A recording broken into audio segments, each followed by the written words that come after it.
In 95 years, the premiership pennant has never left Victoria. In just a few short hours, history might be made. From Perth on Australia's west coast, the Eagles have arrived for their second successive tilt at glory. They are the favourites, a tough, match-hardened combination in just their sixth season in league football. From Corio Bay come Geelong, 133 years old and looking for premiership number 6. They've waited 29 years for this moment. They know what to expect. Today, Australia stops for a football match. But what a match it promises to be. The Eagles of the West Coast against the Cats of Geelong in the 1992 AFL Grand Final. The aerobatic display unit from the Royal Australian Air Force, the Roulettes, over the famous MCG Arena. An arena that is almost fully packed today. We're expecting more than 100,000 people to the AFL Grand Final. The first time we've had more than 100,000 people since 1986. That shot from the roof of the region as we zoom in on one of the most famous stadiums in the world of sport. The Melbourne Cricket Ground now boasting that great southern stand for the first time. And everything is prime. The ground conditions are perfect. The two teams could not be more ready for this grand final between West Coast and Geelong. Good afternoon and welcome to 7 Sports coverage wherever you might be watching right around the world. We're expecting over 100,000, as I said. The build-up to this game has been tremendous, like it always is an AFL Grand Final week here in Melbourne. There's a magnificent feeling here at the ground. Both supporters are very confident that West Coast will win today, and those from Geelong are just as confident. Just think about the Cats for a moment. It's been 29 long years since Geelong won its last premiership, its 6th premiership in the VFL back in 1963. And for the West Coast today, they're hoping to win their first premiership cup. And think for a moment about the 40 players who are taking part in this match. Not one of them has experienced a premiership at this level. The coaches have, Malcolm Blight with North Melbourne and Mickey Malthouse with Richmond, but today is going to be very, very special for 20 of the 40 players who will take part in the ground. There's been a lot of speculation this morning surrounding West Coast, whether Brett Heady would play. He's had tremendous problems all season with a hamstring. He's an important goal-kicking half-forward for West Coast, and whether or not Guy McKenna will play as well. We'll know the answer to that in about 15 minutes' time when the two teams run out on the ground. McKenna struggling with a sciatica problem. For Geelong, everything seems to be right. The 20 players are fully fit and ready to go. Right on time, Geelong about to enter the arena. There'll be a mighty roar in just a moment.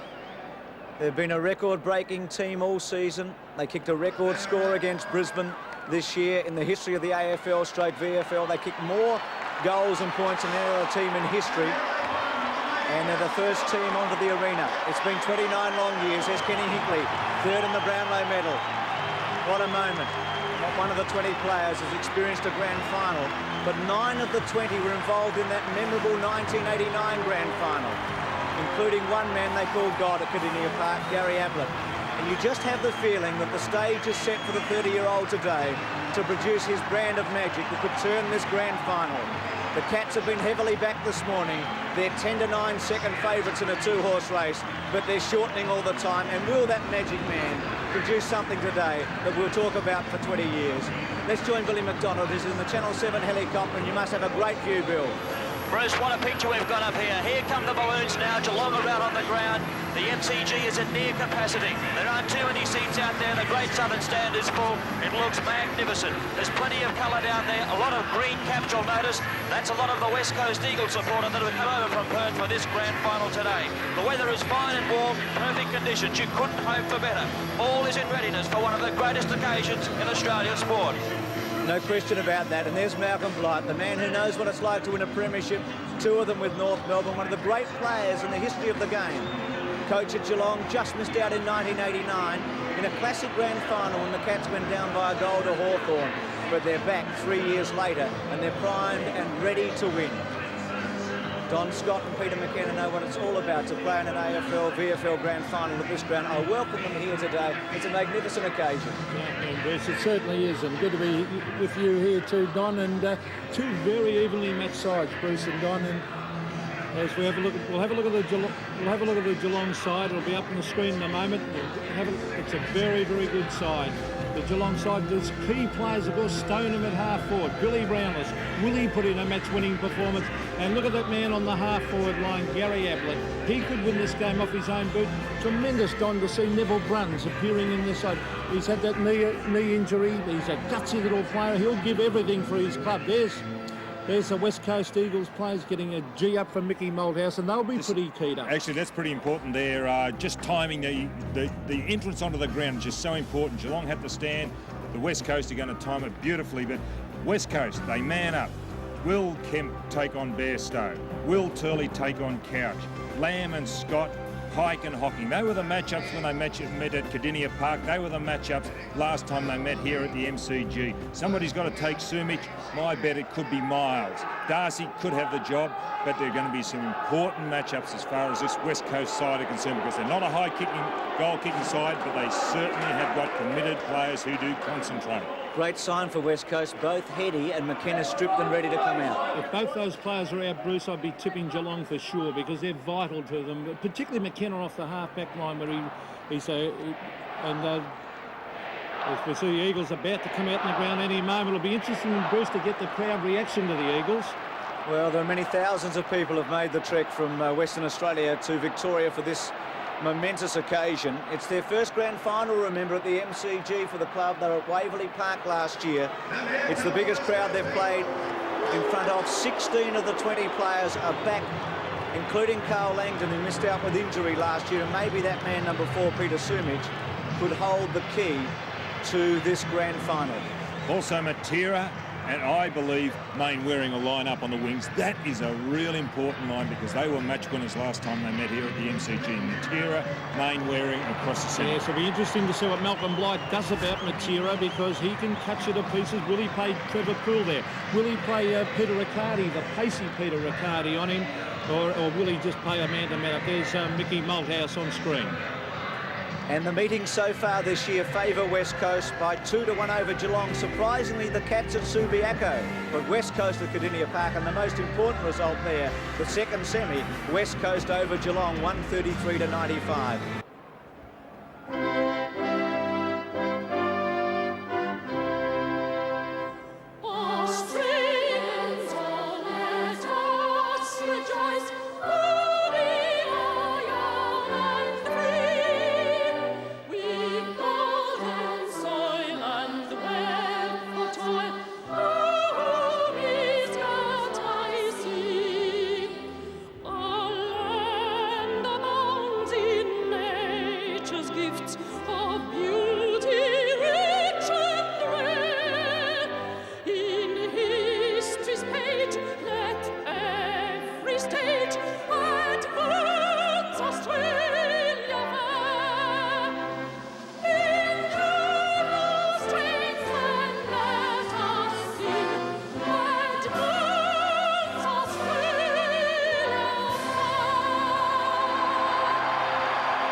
Let's join Gerard Healy now for the Mitsubishi Motors Ground Report. Good afternoon, Gerard. Good afternoon, Bruce. An absolutely glorious day in here. As you can see on the Mitsubishi Motors weatherometer, a current temperature of 15.2 with an expected top of 17 degrees.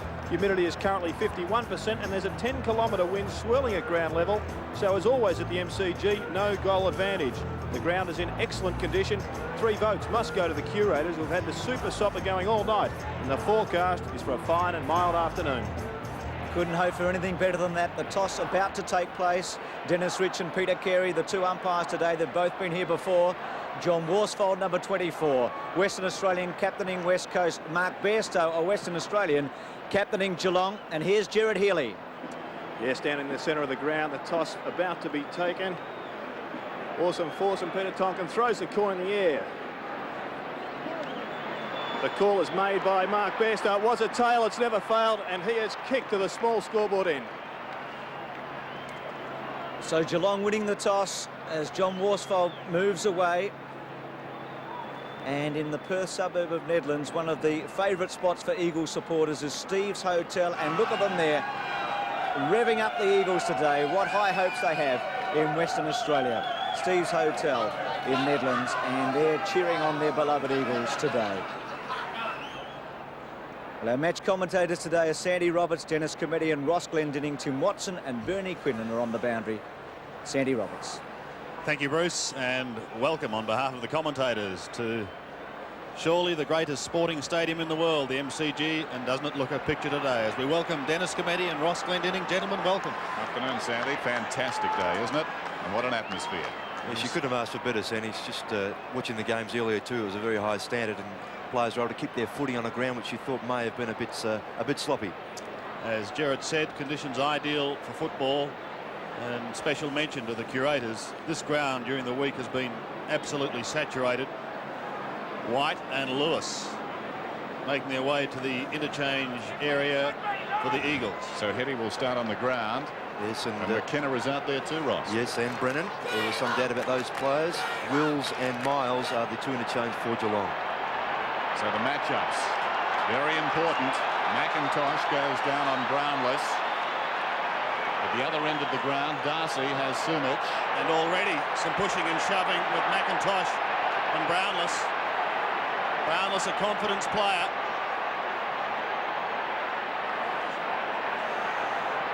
Worsfold has Ablett, it seems. They're on at the present time. And Bairstow on Matera. Yep. The 92 grand final is underway. Harding stands underneath the ball. Barnes there with him. Barnes trying to get a second hammer at it. It's not effective. Wilson through, but without the football. Matera wants an early touch. And he's going to get it from 52 metres. Matera's long kick in towards goal is across the face. But it's the first score of the day, and it goes to the West Coast Eagles. Kicked by the danger man, Peter Matera. Michael Brennan starting in the forward line too, Sandy. Normally a defender. Barnes had a marvellous preliminary final. Darcy comes straight down the middle. Over the 50-metre line. Harding doing some jostling. Illegal. Barnes will take it. There was holding on. Again, a lot will be expected of this young man. An Essendon reject. He kicks to centre wing. Out comes McKenna. Gets a fist to it. Pushes wide towards the wing, then follows it up. Well trapped by Merriman. Off to Bairstow. A chance for the Cats to go to the half-forward line. Bruns having to do the work from behind. Can't get an effective spoil. Riccardi and Ablett both there too. Riccardi is claimed. It spills free to Scott. Under pressure is Robert Scott. Still going. Now the ball spills free. Jakovic, a high hand pass, but straight to Merriman. His aerial work is not good. Waterman's kick is short. Mainwaring goes off the ground to Langdon. A cryer ball, and the advantage is paid as Bairstow drifts to the 50-metre line. Stoneham can go on from 52 metres. Stoneham towards goal. But like Matera, he pulls it badly in towards the pocket, and it is taken over the line by Worsfold. The throw-in in Geelong's left forward pocket. An Eagle is down. Ablett collected him. That's Pike. Boundary throw-in. Rugged start. Stoneham. Hurried kick. Back towards the injured player. They'll have to stop the game here. Well, Peter Carey's still calling for the ball to be thrown in, Dennis, which is very strange. It's dangerous there at the moment. Very dangerous. Throw in. Stoneham in front. Riccardi dragged off the kick. Down he goes. And a whistle. Stretcher now they need the coming out stretcher. Yes, for Pike. He collided with Ablett behind Worsfold, who was playing the ball close to the boundary line. Pike valiantly trying to get to his feet now, but he's very groggy. See this again. He's copying one on the chin there, Pike. So play is stopped, and the players on very short fuses at the moment. At least Pike is moving. He wants to play on. Yes, and still Langdon and Rogers behind play go at it. So a sorry start to Don Pike's grand final. And the plans of the West Coast Eagles thrown asunder. And Chris Lewis, Dennis, is the player to come on to replace him. And the crowd at fever pitch. Lewis goes onto the forward line. Evans is going down into defence. Don Pike. So play to restart. Michael Malthouse with his problems. And listen to that buzz around the ground. Malcolm Blight. as always, composed.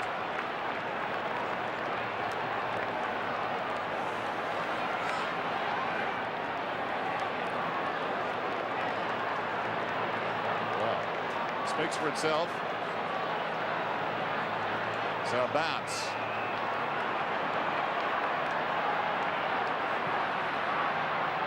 What happens next? Stoneham gets it down. Poole didn't have it. He'll get the free kick.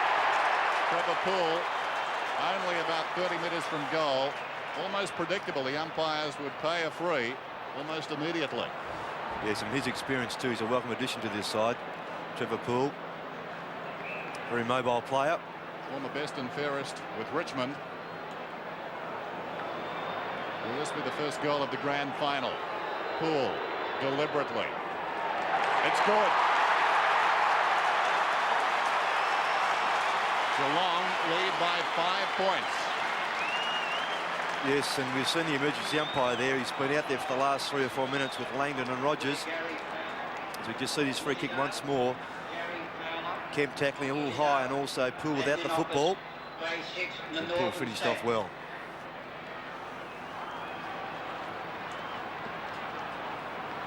Five points the margin, favouring the Cats. Merriman sends them down towards half forward once again. Riccardi is there. Ablett does the scouting. Scott can't get clear. Stoneham can if it sits. Stoneham towards goal with the left foot.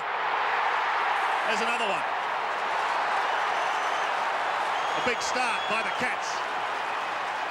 It doesn't look well too. Some players can get on the ground in these grand finals and their legs get very heavy very quickly through nerves and adrenaline. But Barry Stoneham, as he was standing in the race, waiting to come onto the ground, he looked very keen, very keyed up. By gee, he moved well then. Just watch the way he just controls his football and his pace, superb and well executed. What a dramatic start to the 92 grand final. Pike on the sideline, but back in the middle, and Barnes wins a mighty thump down towards half forward. Evans is there and he's collected by Ablett. Down they both go, but he's okay. Jakovic picks up the football, swings it round his body towards centre wing. McKenna took the chance, got a bad bounce. Hocking ran into one too high, and Gary Hocking will take a free kick at centre wing as Gary Ablett and Carl Langdon. Yes, Langdon ran right down from half forward to try and remonstrate with Ablett, but he should just concentrate on the footy. Hocking goes short, Bairstow, awkward one. Brennan did well. Wilson, here's a chance. Sumich, the only man on. If it stays in, it runs away from him. Out of bounds. Well, he was 30 metres in the clear, Peter Sumich. Boundary throw in. A shake of the head from the star full forward. Brennan and Barnes now. Langdon had it, then lost it. Mansfield dragged down and a ball up. Well, today's game really a remarkable mixture. A Victorian coaching the Eagles, a South Australian coaching Geelong, captained by a West Australian. Here's Kemp, hard against the boundary line, pulls it back. How will it bounce? Mansfield in front, knocks it down. Lewis has an opportunity, snaps, smothered brilliantly off the boot. It ricochets up towards centre half back. Evans. Oh, there was a raised elbow in there. Nothing doing. They're going in solidly, and a whistle. Umpires have to be careful. They've got to control it. Great smother on the shot at goal by McGrath too. Put his hands up perfectly. Oh. Brennan wins it. Langdon through. The left foot by Carl Langdon is away to the left. Right on. In a pressure cooker situation right from the word go, but that's natural. Lewis is onto the ground, replacing the one injured player to date who is off, Pike. And the margin is 10 points. McGrath takes it on half back. Brennan's the man on the mark. McGrath is centre wing. Stoneham the target. With him is Jakovic. And Gary Hocking and Guy McKenna both see it over the line on centre wing. And with Pike going off, having picked up Hocking to start with, McKenna now has that job. Barnes jostling for front spot and gets it. Langdon comes up over the top. Merriman pushes towards the boundary line. He should get a free kick. No, not to be. Thought he might have got one for in the back. Ross and Don Pike Looks considerably better than just a few minutes ago, which is good news. Evans through strongly to Dean Kemp, who's had a good season. Kemp pulls it in towards the pocket. It's not a good kick. Sumic again trying to soccer off the ground. This time only succeeds in putting it out of bounds in the right forward pocket for the Eagles. Perhaps a little Sumic conscious there too. Kempy could have gone shorter to Heady, who was more directly in front of goal. The umpires this afternoon, Peter Carey and Dennis Rich, both umpiring their second league grand final. Barnes, well done. Hinkley didn't have it. Close to the boundary line. It's out of bounds. Kemp getting a little help from Hinkley. It'll be thrown in. Glorious day here in Melbourne. What breeze there is going with Geelong. Barnes tries to hook it back. Rogers has got it. Wilson has got him. Down he goes. Play goes on. Langdon misses to the near side. But he's busy and aggressive. Good signs around the boundary. Don Pike Certainly seems to have his faculties back, which is good news. Cats by 9 points. Darcy to the outer side. Barnes is the target. Harding over the top. Mainwaring the opportunity. 45 metres out. Kicks. And he's missed. Chances going begging at the moment for the Eagles. 4 behinds on the board. Darcy again. Finding McGrath.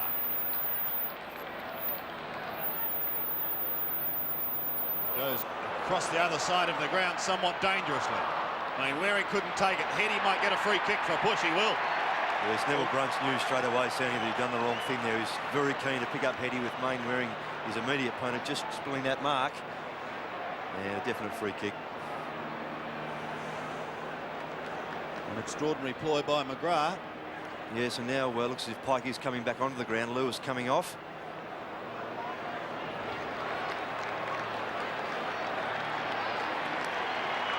Well, that's good news for Don Pike. Great recovery, but the action at the moment is with Heady. From 45 metres, he too has missed this time to the right. And yet another behind. But the Eagles doing the bulk of the attacking. Yes, and you're right there with McGrath's kick. Just you've got to play percentages in these games. You've got to come defensively, not across goals. Ken Hinkley this time brings it back into play.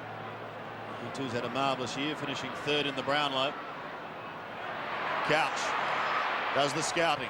Kicks towards centre wing and Robert Scott. Trapped it beautifully. Gives it across to Simpson, who can't shrug the tackle. It was a good one. It might sit for Bairstow. No, it won't. Matera, but he's going to get the free kick. It'll come back to Bairstow. Peter Matera was away.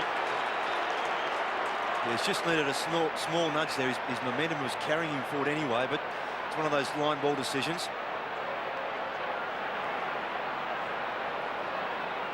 So the captain, he's kicked 36 goals and 32 behinds for the year. And he hasn't added to that. He just got a bit too close on the man on the mark there. Tried to pull it up quickly to get over the player there and miskicked. So it'll be Jakovic to bring it back into play.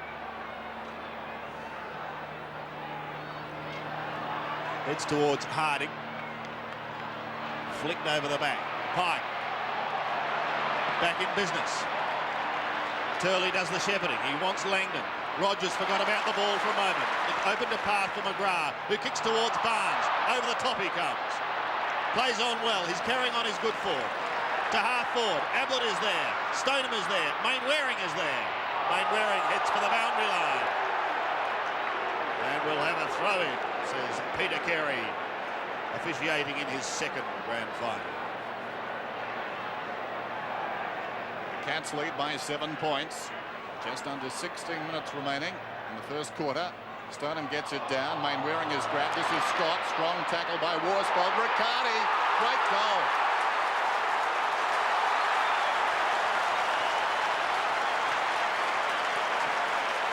Peter Riccardi making something out of nothing. It's interesting, Dennis, with the Eagles in the last couple of games, they've been kicking those sorts of goals. The difficult ones, the ones you don't expect at all off the ground. They've had a couple at the other end where they've tried a similar thing. Now Riccardi's been picked up by Waterman. Riccardi off a half-forward flank. Fantastic goal. Well done.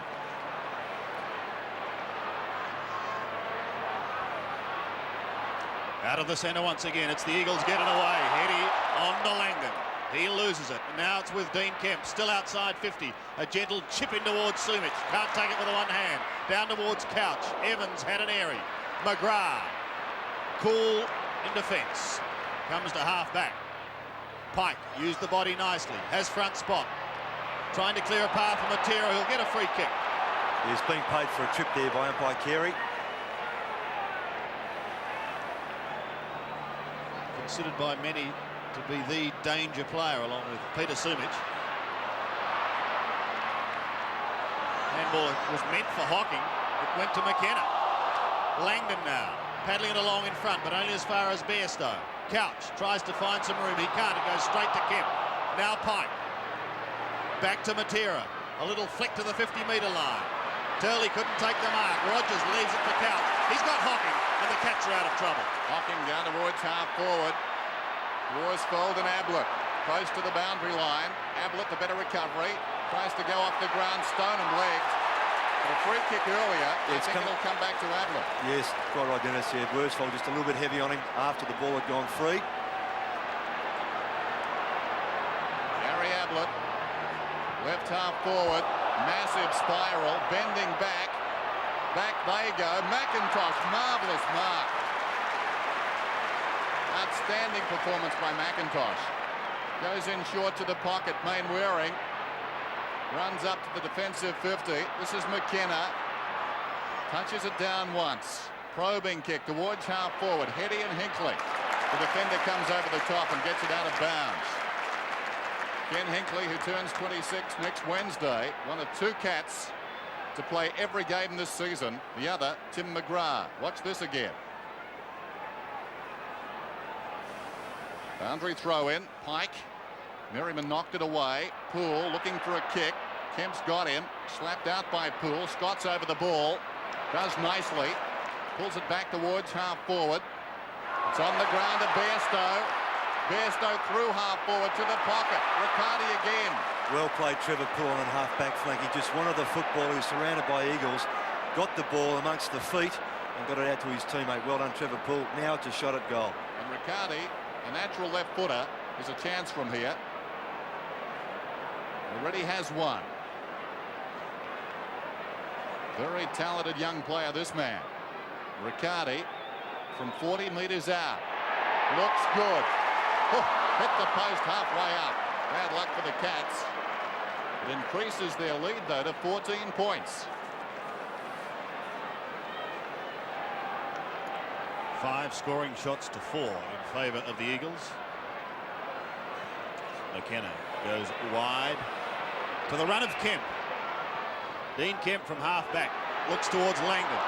Used the body nicely to get rid of McGrath, but the ball spills over the line with Stoneham. And we'll have a throw in on centre wing. Tim McGrath doing very well too across half back, just attacking the football, leaving his man. Barnes front spot. Harding at the back wins it, but straight to Merriman. Goes over the top to Hinckley. He can rebound here. Hinckley's down behind play. Wilson ran into him. He's up and okay, however. Simpson stabs towards Ablett. The Cats looking dangerous. It's on behind play. Wilson. As Geelong goes surging forward towards Brownless. Still going. Players stopped momentarily. Couch a clever tap to Hocking. Hocking from 20 metres goes bang and misses. Oh, it's fiery out there. On the ball and off the ball. Yes, so unnecessary too by Peter Wilson. Nothing gained whatsoever. And then the same thing from Stoneham.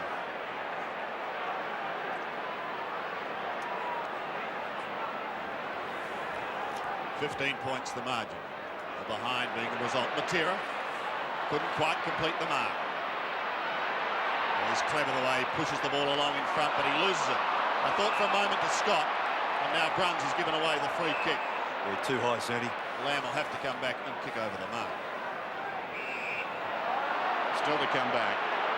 Yeah, he's got to go right back. The umpire, Dennis, which they're quite correct. Dwayne Lamb, forward of half back. Through the wing towards half forward. Strong mark in front, Brennan. He's on the wing now. Michael Brennan, high kick inside the attacking 50. Darcy, down he goes. That was a good mark. And again, the back line there at Geelong just backing themselves. I mentioned McGrath done a similar thing earlier on a couple of occasions. And now Rogers, Darcy, I should judge, leaving Sumich, did the right thing, attacked the footy. Darcy. Member side with a kick. High towards the wing. Stoneham almost the mark. It falls behind. Harding had it in front, lost it. This is Jakovic across his body, down to half forward. Langdon. Great attempt to mark, goes back and finds the ball on the ground. Rogers gets the hand pass out. Well done, Merriman. Too much on it though for Bairstow. Mainwaring. Merriman did well to come back. Over the ball down there now is Pike. Was he taken high? No. It'll be a ball up. Down towards centre half forward for the West Coast Eagles. Ferocious stuff in the grand final.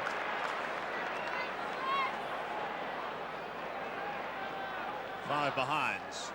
The Eagles 3-2. The Cats as Barnes wins it, but straight to the run of Matera from 55. He sets sail for home with a mighty kick. What a goal. He's one of the players of the year. Yes, and does he kick those so very well? A few players can kick the ball as well on the run as Peter Matera. That's certainly what they need, as we see now. Evans coming off, Lewis coming on, and Chris Mainwaring in that clash with the foot there of Merriman. Shin at the moment just looking a little sore.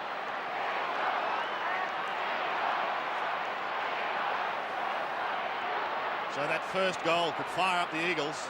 It's taken some considerable time. Back in the middle once again. Jakovic. His kick is smothered by Merriman, who's been in the thick of things. Out wide towards Mainwaring. That was the play he just clashed with. And he gets caught. It spills free to Heady. He's still outside 50. Onto the left boot. It's not an effective kick. And Geelong through Mansfield to come away towards the centre wing. The mark taken by Stoner. He's got a bit of room. To half forward. Ablett is the target. Can't complete it. With him is Hocking. Also Brownless. Brownless gets up. Gets caught. But he does get the hand pass away. Not effective, however. Stoner marks between centre and half forward. He will again kick the Cats into attack. He's getting right away from Jakovic. Too mobile at the moment. Barry Stoner.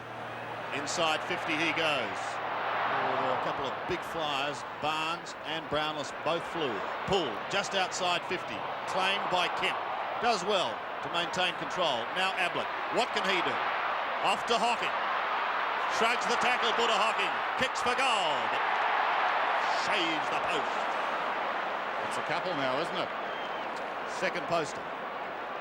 Yes. 3-3. Goes 1-5.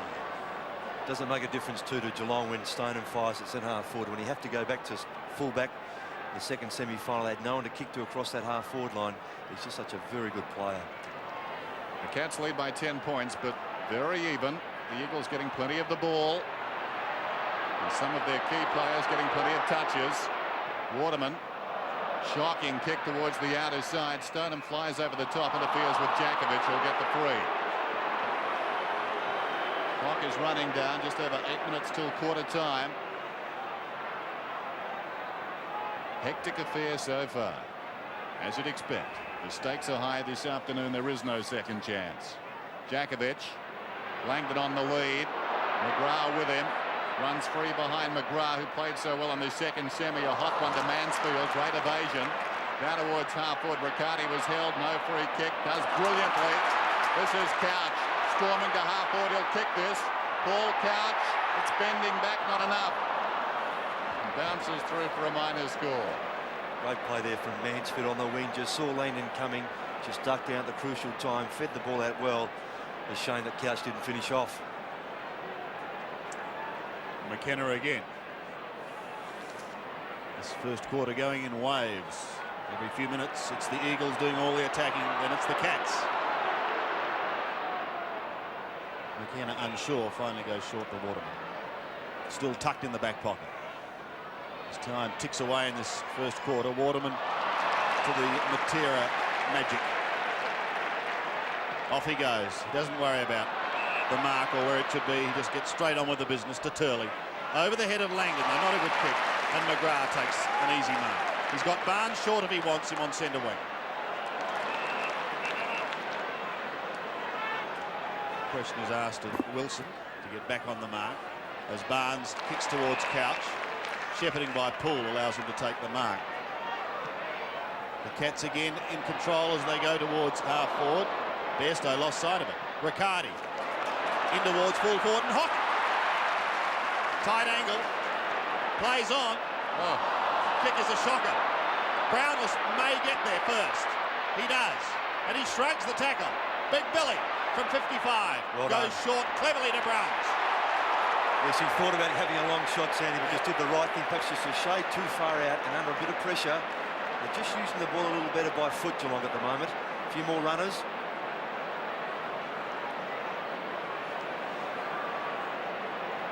Well, what a fortnight this veteran has had, playing in his 223rd game. He looked gone 2 weeks ago through injury, and now he's kicked the goal. Bruns gets his first, the Cats kick clear, 4-4, plays 1-5. Yes, and got away with that. The kick from Hockey, not a good one, trying to centre the ball to centre half forward, and it carried those players very easily.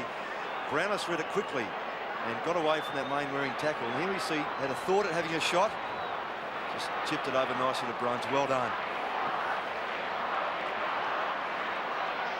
Harding wins it down. Brennan now. Out wide nicely. Mainwaring inside half forward. Surrounded by Cats. Mansfield in the grasp. Now Darcy in traffic. Off the ball. Lewis cannoned into Darcy. Meantime, McGrath did well. Mansfield comes away. Boots it back to midfield. Jakovic is up. Takes the mark. 4-4 to 1-5. 5.5 minutes till quarter time. Geelong favoured by the breeze. Jakovic to half forward. They're getting distance in both directions. Sumic inside the 50. Peter Sumic, the star in the second semi-final when he kicked 8 goals. 76 for the season. In fact, both the full forwards starting today with 76. 76-45, in fact.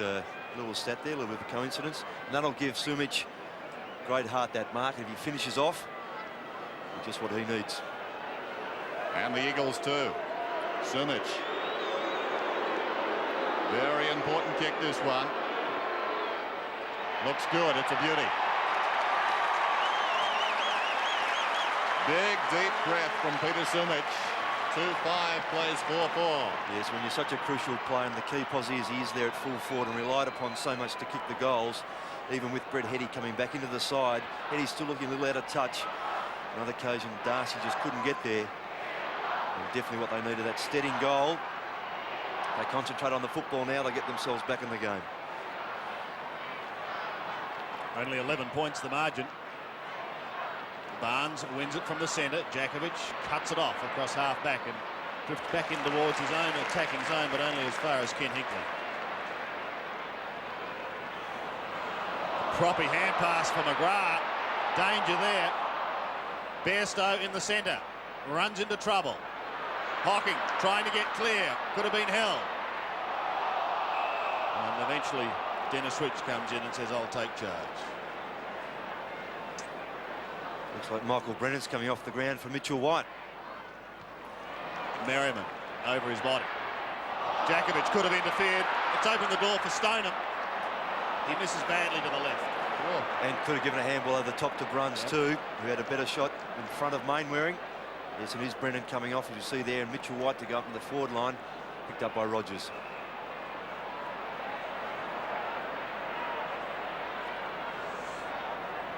The umpire was waving. So back to McIntosh. There's no doubt getting plenty of advice there at the moment, and would just be wishing that the football be relayed back to him. Now, who would change their selections at this stage? You're Geelong, aren't you, Sandy? Yes. Geelong. And McIntosh to Waterman on the outer side.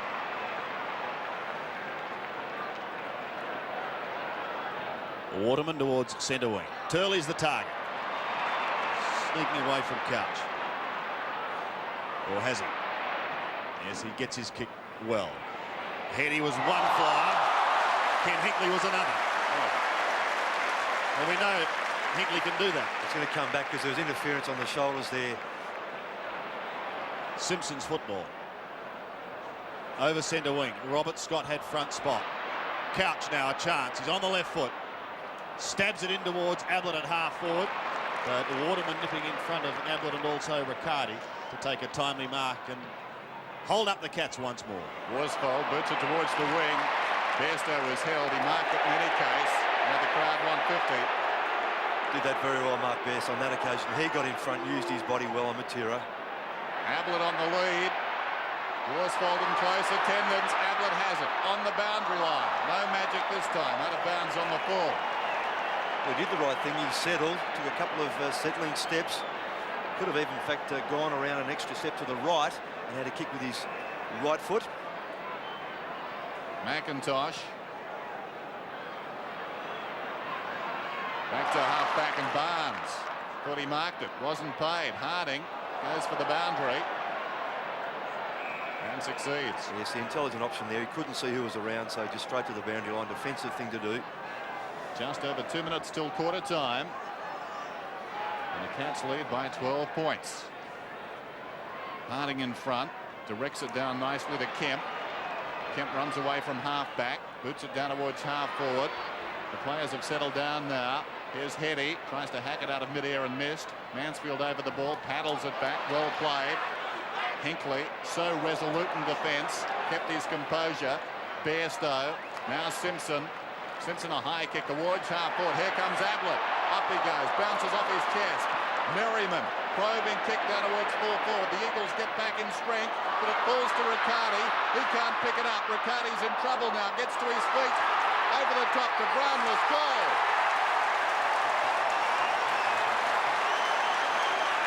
Billy's first. 5-5 to 2-5. Yes, and Glenn Jakovic behind play was in a bit of trouble there as Ablett flew for that mark. He crashed right into Jakovic. A clever play there too.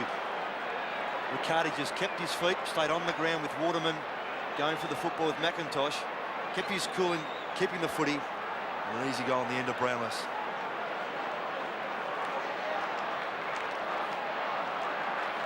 That goal to Brownless coming at a very critical stage. Just over 1 minute remaining as Malcolm Blight, sensing it's almost quarter time, makes his way down to ground level. But it's a 3-goal margin now. Still very early on. But I'm sure the West Coast won't want another one ripped down there into that Geelong forward zone in this final minute of this first quarter. Bad bounce for both. Harding is able to slap it back. He may get another chance. No, it's Jakovic to half forward. Their time for the Eagles. Simpson dropped what perhaps he should have taken. Bottles it up across that half back line.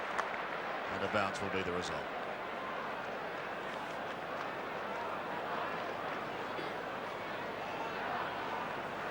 It's one of the great sporting sights here at the MCG. And you're seeing it all at the moment. Mitchell White has come off the bench.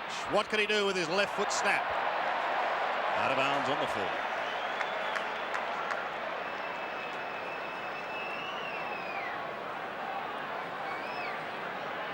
Tim Darcy.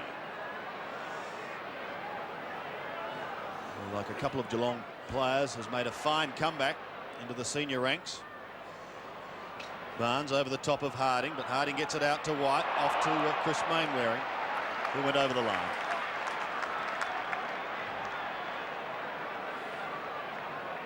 Inside the last 20 seconds now. One would think only the Eagles could score from here. And here's their opportunity. Peter Matera, kick one.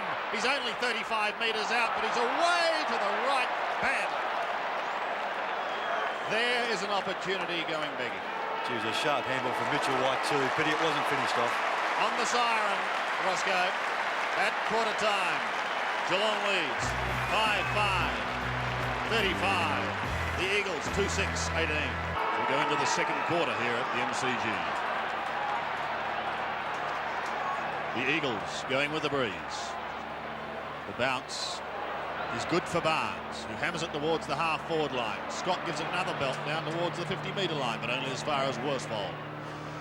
The skipper towards centre wing. Matera couldn't get clear. Bairstow shrugged 2 tackles. Did well. Great defensive play. Yeah, it's just that slight fumble there, and Bairstow capitalised very well. It's interesting too that Malthouse has kept Matera on the same wing in the second quarter with Mainwaring the other side. On centre wing. Harding doing it from the back. Couch caught. Had him either side, he was going nowhere.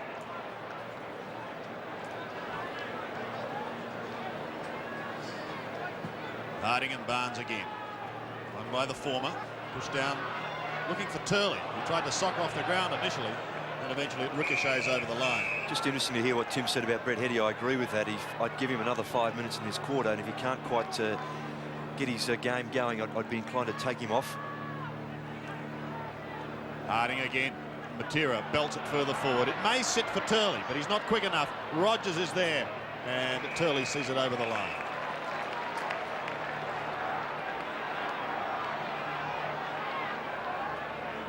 Bright sunny day here at the MCG. Tossed in down at left half forward for the West Coast Eagles. Wilson hand passes it forward. Kemp off the ground. He's on the 50. Dean Kemp pulls it back towards the kickoff line. Coming up to meet it is Darcy. In from the side, Lamb. Now Poole. Bairstow across half back. They run it out. Darcy to Simpson. Great football by Geelong. And Simpson's away up through the middle. Stoneham comes up looking to pick off Sumich, but the kick a bad one. Simpson gets it away. McKenna had it. The hand pass comes out from Worsfold to Jakovic. Rebound opportunity now for the West Coast Eagles. Jakovic up towards the wing. Kemp. Poole backed himself well against the ball. Down goes Couch. In goes Scott. Dragged to the ground. Bairstow. Hurried kick down towards half forward. Ablett works his way in front. Oh, brilliant mark.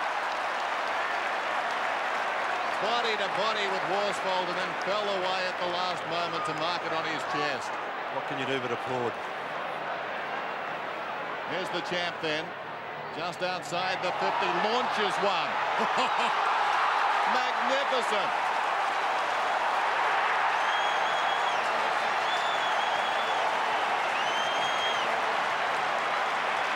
And a terrific build up there by Geelong too from that half back line. They ran it so very well, using their skipper. Also Simpson. Whilst the kick wasn't so good from Simpson, it's now the resulting kick to Ablett. What a fantastic mark. Worsfold couldn't do much about that at all.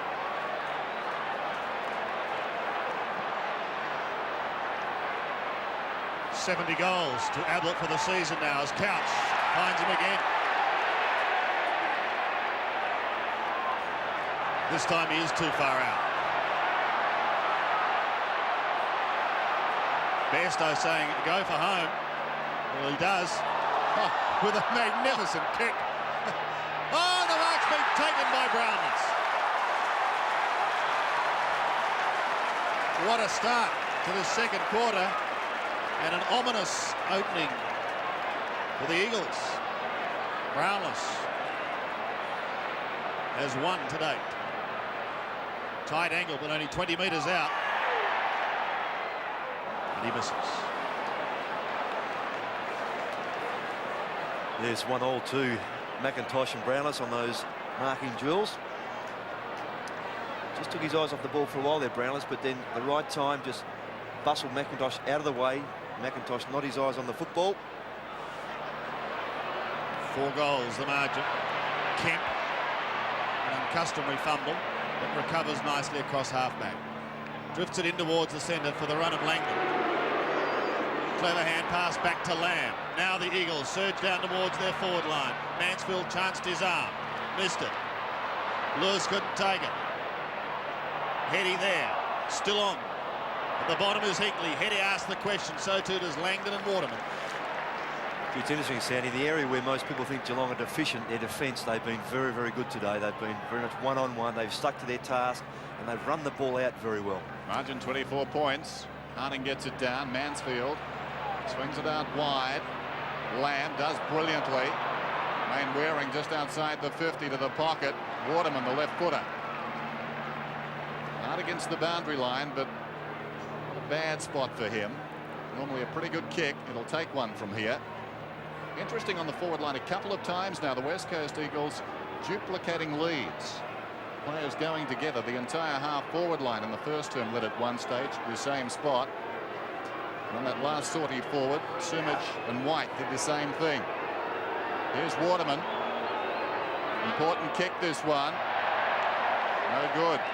Out of bounds on the full. He misses to the close side. Yes, and with Matera and Waterman, probably the two best kicks in the side in terms of accuracy, both just not doing so well in the early part of the game. Hinckley. What a wonderful season he's had. Goes in short. Darcy. Awkward now. Darcy in trouble. And it's out of bounds. Untidy by the Cats. Marvellous sight. The great southern stand looking great this afternoon. Barnes. Opposed to Langdon. Kemp. They battle after the ball out there. Hinckley gains about 5 metres. Evans on his knees at close quarters to Langdon. Across it comes to Waterman. Out of bounds on the full again. Waterman having a rough trot in that area.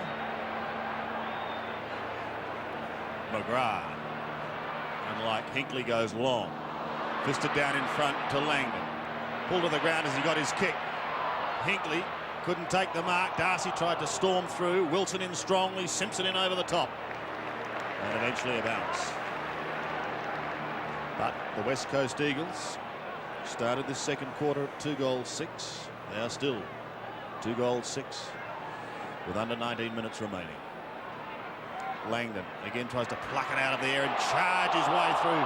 Could have almost lost it. McGrath leaves it for his smaller teammate. Scott, what sort of a bounce? Not a good one. It wasn't good for Harding. Paul Couch shows why he won a Brownlow. Floating kick towards Hocking. Couldn't take the mark. McKenna recovers nicely. Over the top to Lamb. And Dwayne Lamb steadies in defence. Finds Turley on the outer wing. Thought about going on with it. Now has to, and he's lost it. Yes, and well done, Paul Couch. He kept his eye on Turley's body and not the ball, and wasn't deceived by the ball. Quickly on to Bruns, who wants Stoneham. With him is Jakovic. The pair still going, and together they see it over the line. They throw in on the outer side. Just under 18 minutes till half-time. Jakovic and Stoneham. Stoneham reaches over the top and gets it down. This is Scott close to the boundary line. Down towards the attacking 50. Well, they collide there. 4 bodies. Lamb back towards the wing. It's tough. Off hands, out of bounds. They're playing for keeps. Ablett, an inspirational goal in this term. Jakovic and Stoneham again. Stoneham works his way in front. Mainwaring looking for the kick. Couch goes in after the ball. And a whistle and a bounce. Down towards left half forward for Geelong. Chris Mainwaring. There's the time remaining. And the margin. Jakovic over his head. Poole does well. Kicks to centre half forward. How will it bounce? Ablett got an unfavourable one. McKenna did well. Matera. Now Matera's away. Runs past centre. Probing kick. Back goes Darcy. Trying to go out of mid-air was Sumich. McGrath, who's been very good, does it again. McGrath breaks away and boots it back towards half-back. Barnes lumbers after it. Barnes in front of Matera. It suggests Barnes has no chance of getting away from him. Matera played it pretty well. Heady to White just outside the 50. Charged down by Rogers. Ricochets to Langdon. Meanwhile, back behind play a bit goes on, but Langdon pulls it back to the kickoff line. Mark is spilt. Waterman snaps and misses. Gee, it's great footy, isn't it? They can't buy a goal, the West Coast Eagles. 2-7 to 6-6. It's tightened up. Great work by Barnes there too, just persisted, and even after the contest got up again and chased once more. Top stuff. Darcy to bring it back into play. Short to Mansfield.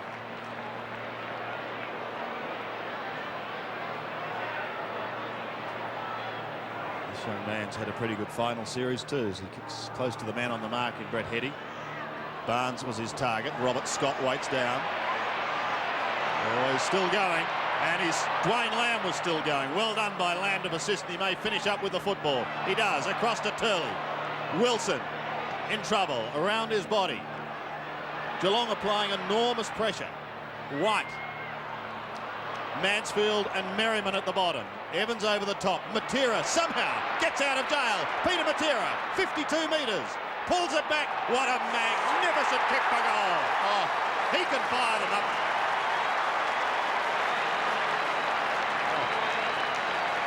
Well, we sit and applaud Gary Ablett, but I do exactly the same thing there for Peter Matera. Just outstanding. Strength, pace, poise. What would you like? Got the ball on the dirt in the contest. Look at this. Dummy. Bairstow just about had him, but the strength and pace. Fantastic. Great goal, that one. The Eagles needed it too.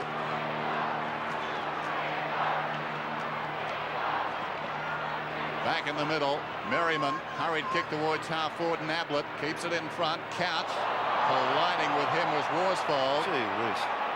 I mean, surely got pushed in the back. There'll be a bounce. If it were Bridge, Peter Matera just trumped Gary Ablett. Superb stuff. 6-6, 3-7. Harding got rid of Barnes. Couch, the hurried kick inside the attacking 50. Great mark by Hocking. In fact, it's paid as a free kick. It was held. Yes, McKenna sticking with the task there in Hocking. They changed over quickly earlier on with Pike and McKenna. Now McKenna back there. Pike has Riccardi. Brownless gave a token lead, then slipped away. McIntosh thought he was kidding. So you've got to go with him every time, irrespective. Even if he jumps over the fence, you've still got to go with him. So far, he's kicked 17 goals in this final round. A 5-6 last Saturday against the Bulldogs. That's good. Brownless gets his second. And the Cats increase their lead. 7-6 to 3-7. Yes, they're just getting more value more quickly when they go forward, having less possessions when they go forward, and getting more value, as I say, from it. And here's the mark. In fact, it was paid, as Dennis said, for holding on early. A good finish by Brownless. Totally deceived McIntosh.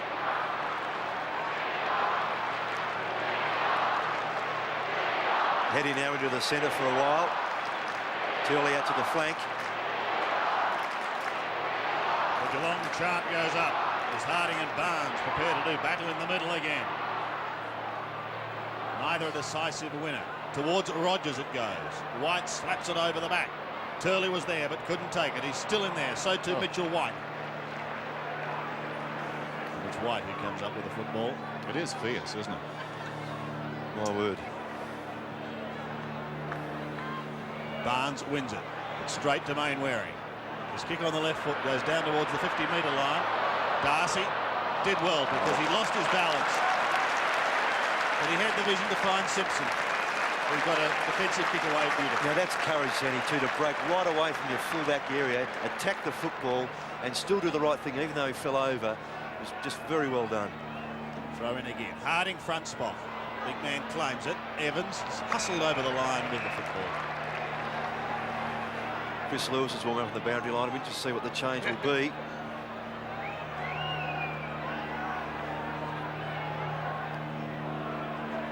Under 13 minutes remaining in this first half.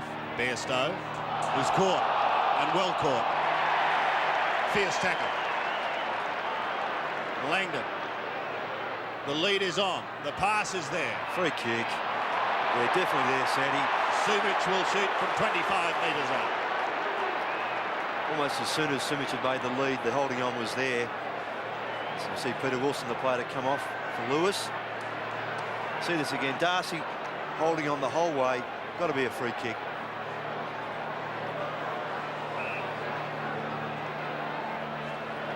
Sumic kicked one in the first quarter. He has 77 for the year. Set shots have sometimes let him down. You said it, Sandy. It's a very poor kick. They can't believe it at home. Don't worry, it's not half time yet. But it is a bad miss, as Peter Wilson has a spell on the bench. Yeah, Simpson certainly had the better of that duel. Poole back to half back. Barnes over the top, out of bounds. John Barnes, what a story. Star of these finals, certainly.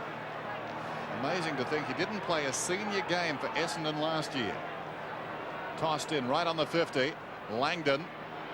Here's Rogers. Well, not too subtle. And he pays the price. Yeah, you really wonder, though, which way he was going to go. What else could he do? Needed a bit more angle. A bit more theatre to sell it. Not 90 degrees, all about 125. Exactly. So White. Just inside the 50. Puts it up. Right across the face. Off hands. Simpson comes away. Poorly played by the Eagles, all of that. Simpson towards the outer side wing. Intelligent kick. Runs in front. Mainwaring closing. Well done, Mainwaring. This is Turley. 70 metres out. Pokes it back in the direction of Sumich. Darcy, a heavy ball, got a fist on it. Lewis now. Could have been taken high, Chris Lewis. Yes, he was. He'll get the free. Yes, and Darcy in a bit of trouble behind play. Either a corky or a whack on his knee. That was a nasty fall. Yes, he's called for the train up. Now Sumich, meantime, seizes on the moment, goes on a lead. It comes back to the hobbling Darcy. High drama in defence. Darcy gives it away. Harding, 20 metres out, has missed. What remarkable scenes at the Melbourne Cricket Ground. Watch this ball.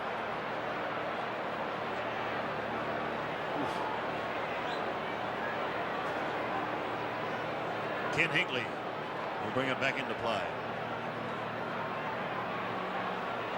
A loping lead from Barnes as he drifts across the half-back line. Hinkley's a magnificent kick. Barnes went too early. Langdon a chance to give it away. He does. Evans can make amends, and this time he makes no mistake. The Eagles keep biting away. Tony Evans gets his first.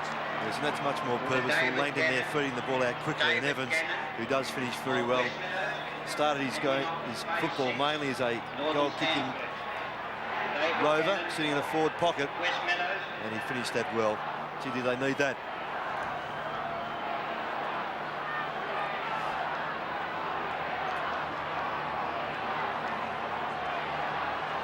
So the margin is 16 points. The Cats lead, just over 10 minutes till half-time. The next goal, very important. Merriman out of the centre towards half-forward. Worsfold's in front. Harris down of it there by Ablett. The crumbs come back to Hocking, who centres the ball. A magnificent kick. Crumbs, though, missed it. I think it was intended for Brownless. McIntosh over the top. Hetty out of defence towards midfield. Awkward bounce for Lewis. Turley waits behind, keeps it in front, lays it off. White taken now by Evans, who changed his mind in mid-air. Changes his mind again. From 45 metres out, it's another goal. Well, what a big turnaround there at one end. Runs going back and missed it, and then the goal at the other. Yes, it just shows how quickly the game can change. The ball moving from one end to the other so very, very quickly. And here Evans did the right thing. Rogers doing the right thing too, the player in the foreground, running back with Lewis, not allowing the handball over the top. And in the end, numbers counted. And Evans kicks the goal. 10 points the margin as the Eagles claw their way back. Harding wins it down towards Lewis, but taken by Bairstow. Around his body, up towards the half-forward line. Jakovic thumps it towards the line. I don't think Stoneham will get there in time. He does, but only for a moment as McGrath does the good shepherding work. Bairstow took his eye off it. Now he recovers. Pumps it towards half-forward and Riccardi again. Good takes mark. a very good mark. Gee, it's a great mark. Bairstow giving good value too, getting the ball quickly to his boot in a lot of tight situations. To half-forward. Robert Scott has got to beat a couple of them. He applies a good tackle. It's locked up inside 50 for the Cats. Next goal vital to both sides. The Eagles bouncing back two quick ones from Tony Evans. Jakovic doing the ruck work, but straight to Ablett. Around his body, in towards Brownless. Fisted away by McIntosh. Scott is there. McIntosh does very, very well to beat a couple of them. Pike can't strike the tackle. gets caught. A cry of ball goes unheeded, and the Eagles somehow are out of trouble through McKenna up towards centre wing. Chris Mainwaring. Close to the boundary line is Langdon. Stolen. Mansfield. Over the top comes Heady. Mainwaring. Back to Heady. He's on the outer wing. Kicks to the half-forward line. Pressure now on Geelong as the Eagles make a run. McGrath, Kemp, Langdon, Waterman. In towards half-forward. Spears. And a good mark taken by Hinkley. Brilliant. Not only the captain, just the way he read that play. Well done. What an enthralling passage of play as Bairstow comes away. Great mark on the outer side taken by Stoneham. 7-6, 5-8. Stoneham across the ground. Harding goes back with courage. Pulled from behind. Can't find the ball. He's outnumbered. He knocks it on superbly. Ablett now. Outside the 50. Settles. Another one. It's bending back. Just missed. This has got everything, this game at the moment. Well done, Trevor Poole, too, in the contest, 2-on-1. Lost side of the footy, turned around very quickly. Got it again, knocked it forward. Nearly a goal. The margin, 11 points. McKenna, short. The man who comes out of defence so often with the ball. The target for the kick in is Kemp. Hard against the boundary line. High kick towards the wing. Couch needs a bounce. Whoa. Almost was bounced by Langdon. Down goes McGrath. Didn't have the ball. He must get a free kick. McGrath on the outer side. As I said earlier, has played every game this season. A rejuvenated career towards half-forward and Barnes uncontested, about 60 metres from goal. Yes, he was free because Harding slipped over. Pokes it up for Brownless. Ablett in from the side. It falls behind. Pike did nicely. The look-away handball and running it out is Lamb. His second bounce and a third. He storms out to half-back. He kicks to the wing. Coming up the ground is Turley. Awkward bounce in front there for Rogers. Taken by Hinkley. He was grabbed high. He'll get the free. Just on 6 minutes remaining. Hinkley short to Rogers, who can run on.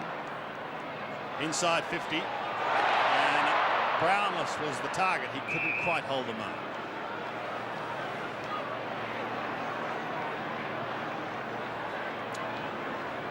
A dramatic first half here in this 92 grand final. And look at the centre breaks as we head towards half-time. Ablett to Poole, in trouble. Does get it away. Pike plonks his body over the ball. Farming it out. Stoneham over the top. Jakovic is caught. Riccardi tries to steal it. Ablett eventually does. Kicks it high in towards full forward. McIntosh is there. Brownless trying for a miracle. Merriman is still there. McKenna does the hassling. Merriman puts boot to ball and adds one behind. Well, this is what grand finals are all about. Worsfold can have a bit of a run here. To centre wing he goes. Langdon and McGrath.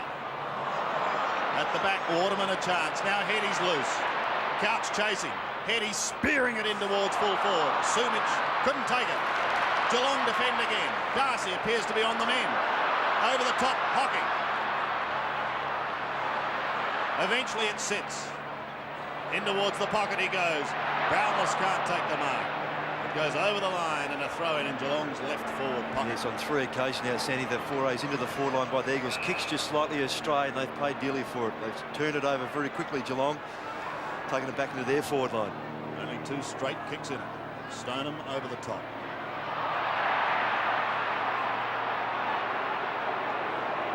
At the bottom is Gary Ablett, the 30-year-old champion.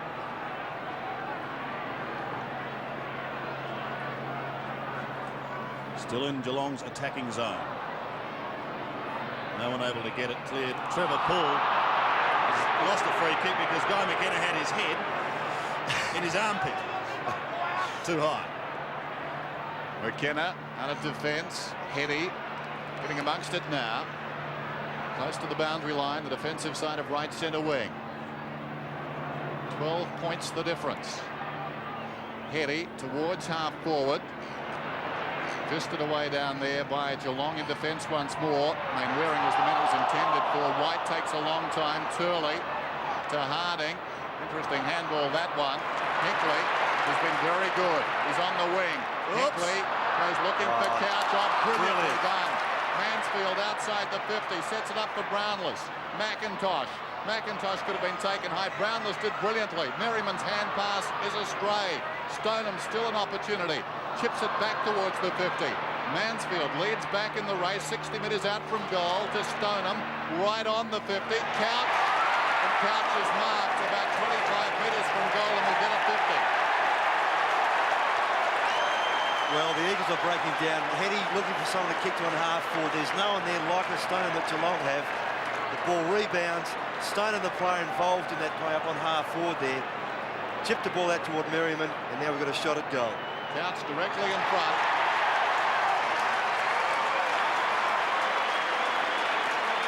So the Cats lead by 18 points. 8 to 5-8. First goal for Paul Couch. What was a difficult kick became very easy.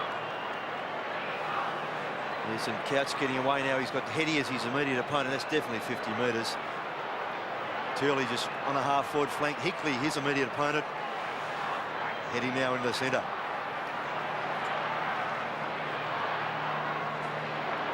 Under 3 minutes remaining in this first half. Trevor Paul is off the ground for Geelong, and Andrew Wills has taken his place.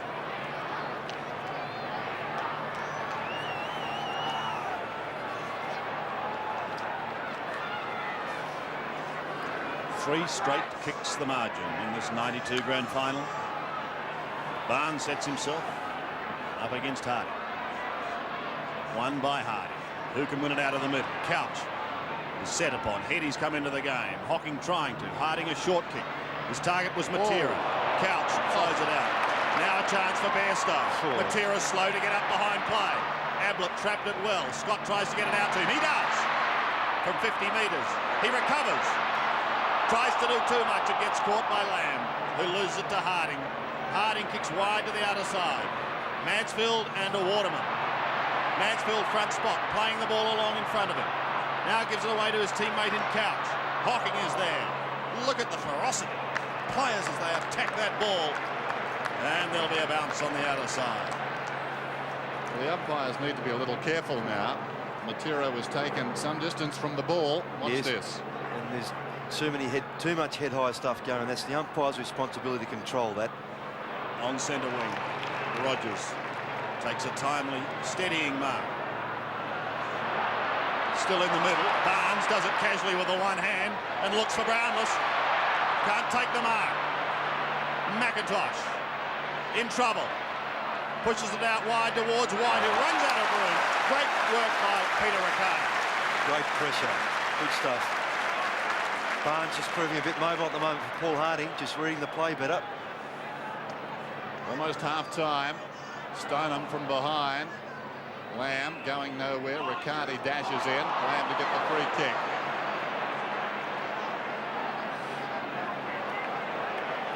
Bit of jostling off the ball. Matera and Bairstow. Wills and Kemp.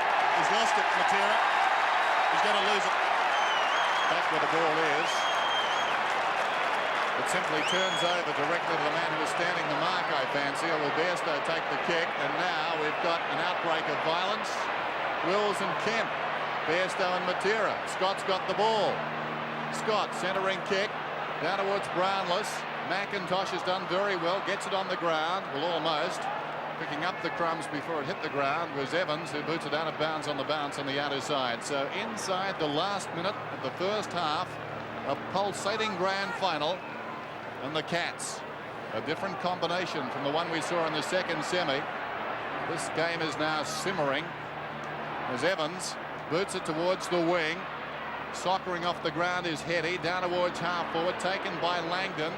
Possibly should have kicked it. White kicks inside the attacking 50. Going back is Hinkley. Sumich is surrounded by Geelong defenders. Darcy gave it away. Mainwaring running away from his own goal. In the other direction against the flow is Langdon. He pulls it back. Hinkley Down they go, he and Turley, picked up by Sumic. Sumic's snap is a good-looking one. It's bending around the post. I think it may be a goal. It is. Remarkable. He's got his second. In the dying seconds of the first half, Peter Sumic kicks an outstanding goal. Well, gee, they've worked hard for the goals, but this was brilliant, really was. Should never got near the goals from there, Sumic, but he just did so very well. Hardly a look. Fantastic. Well done. The margin is back to 12 points. It was 17 at quarter time. Just seconds remain. That could be the last score of the first half as Heady soccers towards half forward. Hinkley's in the road. There's the siren. It's half-time in the grand final. And Geelong lead by 12. Brownless now and McIntosh. Well, there have been battles like this all over the ground. And what is second half is in prospect. The West Coast Eagles, marginal favourites coming in, but the Geelong Cats are standing tall at the present time. And earlier, Kemp and Wills got involved. This was after the relayed free kick against Matera, so the umpires really having trouble staying abreast of all of this. And Kemp taking Wills a little high there. I think Kemp just welcoming Wills onto the ground for his grand final. It's hot in the kitchen, and they all know it, so it should be. Words being exchanged as the players leave the ground, so half-time in the big one. As we said earlier, no second chances. 8-8 plays, 6-8, Geelong lead. Bernie Quinlan and Tim Watson are on the boundary. Tim Watson's been looking after the Eagles today. They've got 3 or 4 players well and truly down at the moment, Tim, and the balance is going to be most important for them. Yes, very much so, Bruce. At half-time, Mickey Malthouse rushed in to the rooms. He went around to each player individually and spoke to them, urging them on, pointing out a couple of errors that a couple of them made during that second quarter. But the mood in the West Coast Eagles room was very strange for a grand final side at half-time. I think the boys were perhaps a little bit shell-shocked by the physical pressure exerted by Geelong in that first half, and I just hope that they can calm down enough over the half-time break and come out in this third quarter. Chris Mainwaring had a bit of an ankle injury. He limped into the rooms at half-time, had a fair bit of treatment at half-time, and also Johnny Worsfold's nursing a nice cut under the left eye. Yes, well, security very tight in the Geelong rooms. I wasn't allowed in there, Bruce. The cameramen were, but the reporters weren't. Trevor Poole, I noticed, coming off at half-time was limping slightly. He has trouble with blistered feet, but they did seem very confident walking up the race, and plenty of geeing up going on as the players went into the rooms. Right, thank you, gentlemen. So the second half about to get underway. It'll be interesting to see who makes their way to the bench for Geelong. Looks as though it will be Miles and Paul. Yes, and Mitchell White and Peter Wilson for the Eagles still.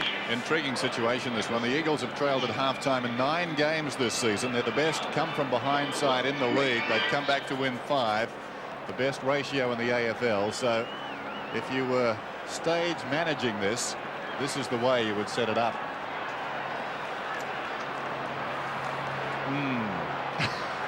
Third in 1990. Second in 91. Can they take the next step? Can Geelong break a 29-year drought? 2 straight kicks in it as we enter the second half. Barnes and Harding go at it. Kemp couldn't get it away cleanly. Bairstow over the shoulder with a high kick. Scott and Waterman almost collide. Free kick, Waterman. He'll take it on the defensive side of centre. The half forward. Bruns is in front. Coming over the top was Brennan. No mark is paid. Brennan riding. Bruns still going. Mansfield was at the bottom, and he was able to scoop it out to Simpson.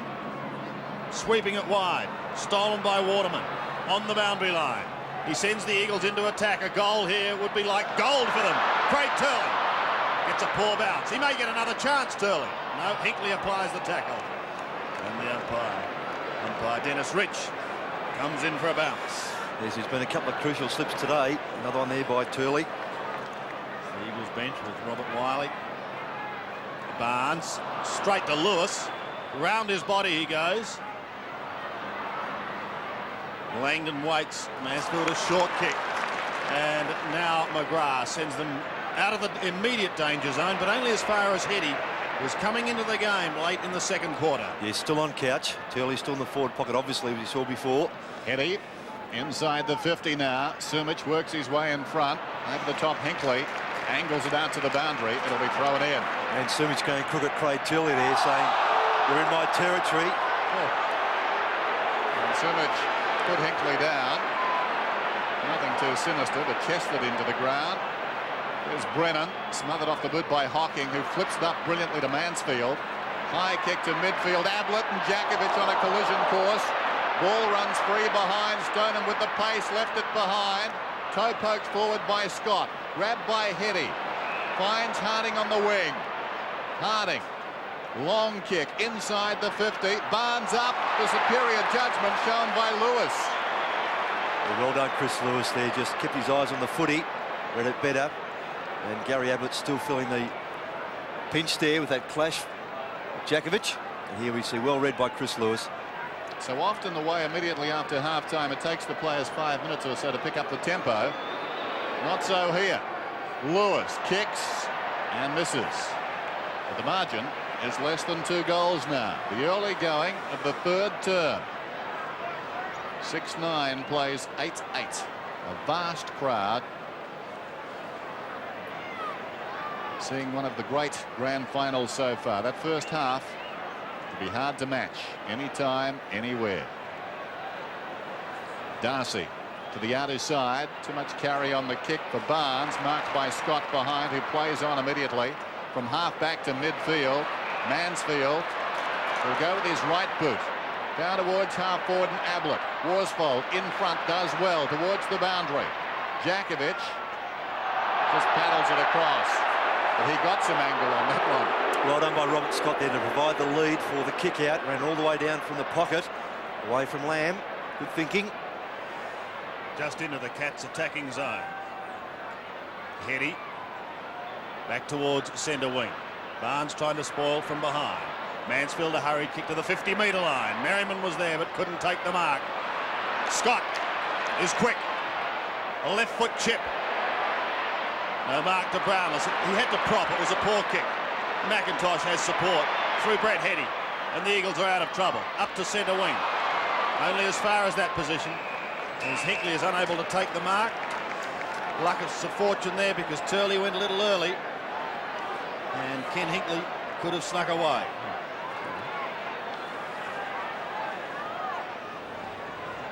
On centre wing. Harding wins it, but straight to couch. Gets rid of it to Hocking. Gary Hocking. Passes in towards Ablett. Brownless wants someone going past. It is Ablett. And he's kicked it. The Cats answer. Ablett gets his second. 9-8. Plays 6-9. There's brilliance there, and as that was happening, Craig Turley taken from the ground. Peter Wilson back on. Just watch this once more. Ablett back on the football very quickly. Just assessed it very well and finished off nicely.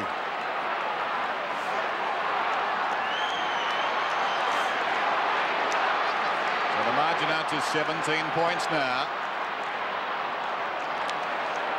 Slammed forward by Barnes towards half forward. Ablett didn't have the ball. He'll get the free kick. Gary Ablett. He kicked 9 goals in the '89 grand final. And no one on the mark. Medal. You can kick it from here. Ablett. Well, he tried to and miscues completely, but luck's a fortune. Awkward bounce for Stoneham, who was metres in the clear. He's dragged down. Waterman, who started the term well, almost dropped it out there, goes after it again. And there's a whistle. Waterman a bit lucky. Ball up, left half back for the West Coast Eagles. In fact, it's a throw-up. Stoneham and Jakovic. Lamb, the hurried kick around the outer side, full-chested to meet the ball. Wilson, he took it brilliantly on the half volley. Measures the options and the hand pass. It comes inboard to Evans. Evans towards the 50. Lewis couldn't hang on. It spills back to Wilson. Hurried kick. Mainwaring's in front of Bruns. Still Mainwaring back to goal. Langdon with great courage manufactures a chance for Evans, who kicks a goal. Well, Evans gets his third. Marvellous work, Carl Langdon. Yes, it was, and he's in a bit of bother too. I think he caught one on the shin again.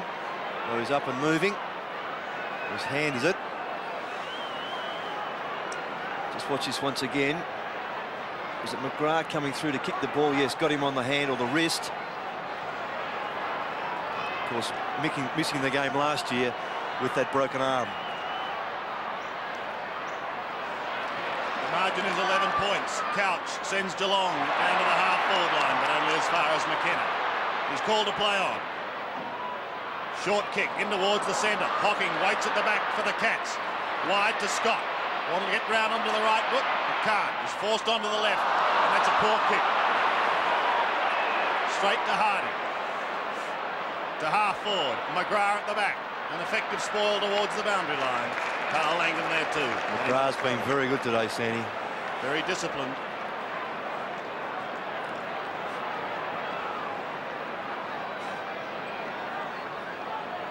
Barnes and Harding, won by the former. Wills came on in the second quarter, replacing Trevor Poole. Sees it over the line.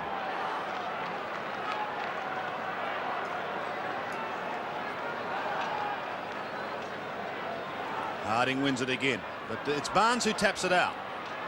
Waterman tries to intercept. Kemp off the ground. Bairstow couldn't trap it. Could have almost been kicking in danger. Heading in towards full forward. Dangerous times here for Geelong as Lewis swings it round his body, but he goes too wide. One behind, and we are again, gentlemen, back to a 10-point march. Yeah, it's just having a chat at half-time, just suggesting, wondering whether or not Geelong with these games on end, Eagles with the break maybe a little fresher coming into the second half. Remains to be seen how Geelong stand up.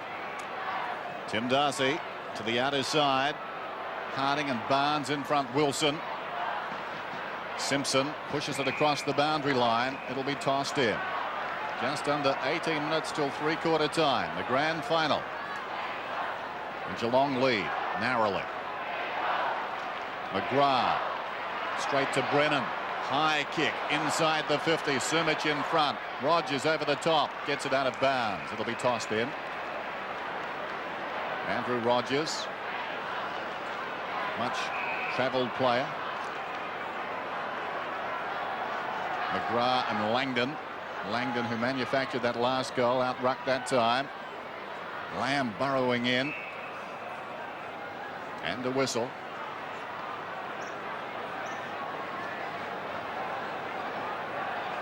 Ready for anything. It's had everything. Brennan finds it on the ground. Was he carried forward? No. Wilson, like a cork in the ocean, over his head. Oh, my word! What a goal! His first. And now the Eagles creep closer. Yes, he's just come onto the ground, replacing Turley. Could have been a free kick to Brennan. There could have been a free kick to Wilson also for a trip. There was one earlier on the umpires missed. That's a freak goal.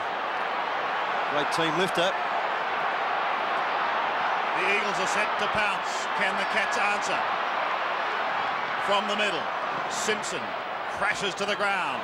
Kemp goes storming through. Across to Heady. A delicate little chip to the run of Matera. Suddenly the Eagles are alight. Matera sets sail for home, and the Eagles hit the front.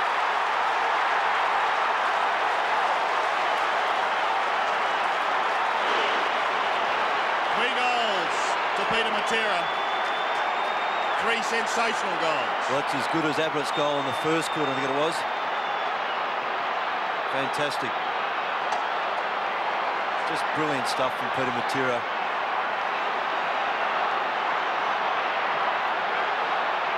Centre bounce once again. Eagles fans have come to life. Stoneham caught. The ball spills free. Heady sockers off the ground. Down towards Wilson again. This time he's trapped. Barnes. McGrath, who's had a marvellous game, to half forward. The Cats need to find something to reply. Steady kick by Jacobitz out wide to Worsfold. That cut under the right eye. He goes to centre wing. Brennan was his target. Simpson is with him. Oh. A free kick to Simpson. Got one a little high. Peter Wilson struggling behind play too. Heavy clash. That tackle straight on that hard turf there. Worsfold takes a mark. That centre wicket area very hard. Peter Wilson could tell you all about that. Worsfold back towards half forward. Not a good kick.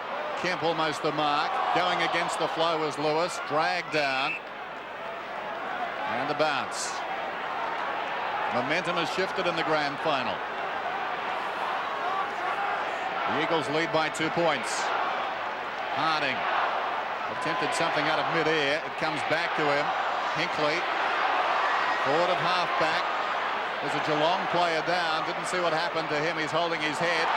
Mark, meantime, is held by McKenna. Bairstow popped one high as he was attempting to shepherd. McKenna across the ground. Matera. Oh, what a good mark. Marvellous mark. Matera inside the centre square. On the lead, Sumich. The last 5 minutes from the West Coast Eagles is irresistible. There's Miles, he's onto the ground. Merriman off. Evans. A short pass from Sumich. Tony Evans has kicked 3 goals this afternoon. His 4th is about 35 metres away, if he's accurate. Hinkley and Brennan.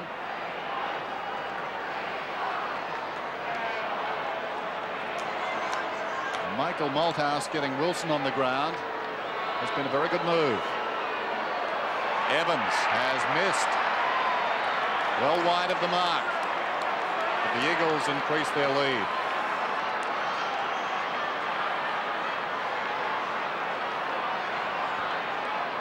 Three points, the margin now, as Tim Darcy gets the game going once more. Travels to the outer side. Barnes was his target. Hocking does the roving work. Bad option by Buddha Hocking. It could prove very costly. Kemp into the pocket. Sumich got a hand to it, but that was all. And it's rushed over the line. Yes, Gary Hocking there, Sandy, quite right. Should have been a kick when you're in that area there. Get it out very quickly and as far away from there as you can. Barnes tries to smash it clear, but he can't. Hocking and Langdon both down there. So too Hinkley at the bottom. And it's Peter Wilson. Gritty determination as the Eagles have blasted their way back into this grand final. Lewis, clever kick. Oh, very clever kick and almost succeeded in goal. Great defence by Darcy. Darcy, my word, it really was. Kept his eyes on the footy. Got a hand to it. 9-12, plays 9-8.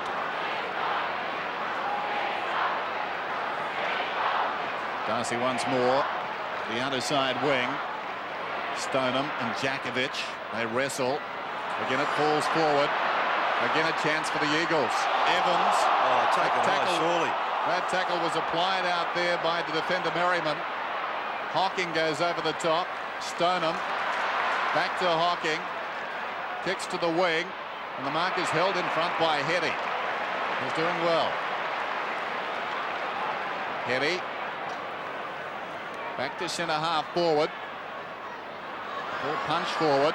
Geelong had the players in front, but Evans put his body in and wins the free kick. A couple of the Geelong players just standing back there. Evans is really fired up, goes looking for Sumich. Darcy got a hand on the ball. He was held, I thought, Darcy. No free. In trouble, Rogers. He heads for the boundary line, was held by the leg and will get the free kick. Just under 12 minutes remaining in this third quarter. Rogers short to Simpson. Kemp chasing. Simpson has a bit of space. It's not a good kick. Mainwaring eludes Bruns. Pumps the Eagles back into their attacking zone once again. But in the way this time is Wills. Chris Lewis making sure that he's going nowhere fast.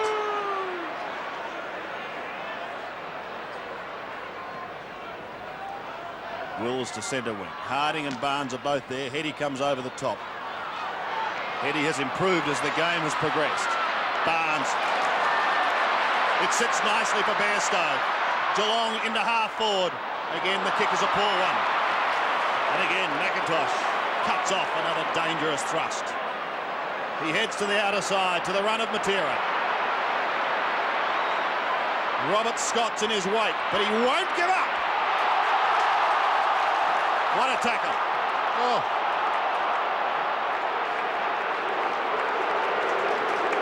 That's a terrific chase by Scott there, and also as Matera was ready to balk, Scott just slowed down as well, did it extremely well. Marks for this quarter. The aerial work certainly going the way of the West Coast Eagles.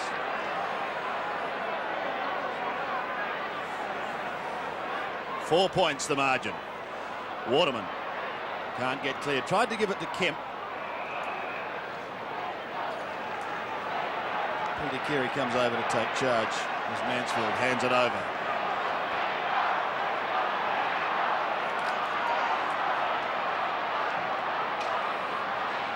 Finally towards Langdon. Maintains his footing, but McGrath eventually bowls him over. Heady doing some shepherding. This could be dangerous for Geelong as Jakovic bounces his way to the 50-metre line. On 50, he kicks for goal, but he's pulled it. And one behind is the result. Usually some players do that. They go to the right rather than straightening up and running directly at goal. They run away from it, making the kick more difficult. Well, this game at the moment being played exclusively in one half. Hinkley to Bairstow. 9-13 to 9-8. Bairstow right across the ground. That's okay though. Rogers towards the wing with a high kick. Back goes Heady, almost the mark. Lamb needs support. Back to Heady quickly to his feet. Count's got him. And a bounce. Just over 9 minutes till three-quarter time. Big turn by the West Coast Eagles. They trailed by 12 points at the half. Barnes wrestling there with Harding. Over the top was Ablett. McIntosh well shepherded by Worsfold. Boots it out wide. Matera again left it behind this time. Bairstow did brilliantly. He was held without it. Bairstow. He'll get the free kick forward of left half back. Geelong's last score, Dennis, at the 5-minute mark of this quarter.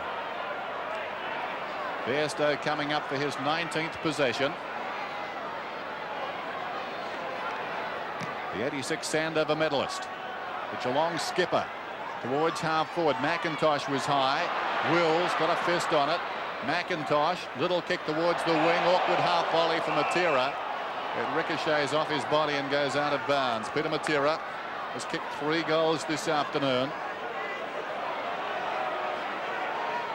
Boundary throw in. Right on the wing. Harding wins it forward, intended for Mainwaring. Sliding in there is Bruns, and another whistle. Just on 8 minutes remaining in this quarter. 5 points the margin. A mighty fight back by the Eagles. Simpson looks for the free kick as he gives ground and eventually runs out of room.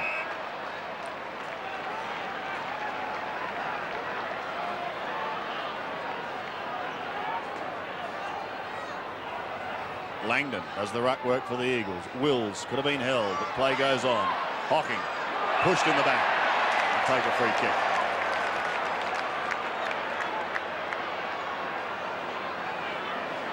Gary Hocking coming up for his 12th kick, but hasn't been as damaging in this final series as we know he can be. 2 Geelong players here want to be careful, Couch and Darcy. Couch's kick to the half-forward line. Worsfold leads in the race, away from Ablett. Draws Stoneham, and that lets Jakovic free. Heady's loose on the outer side. He can set something up here. Over the 50-metre line. No mark taken by Brennan. Lewis tries to get the hand pass away, but it goes straight to Hocking.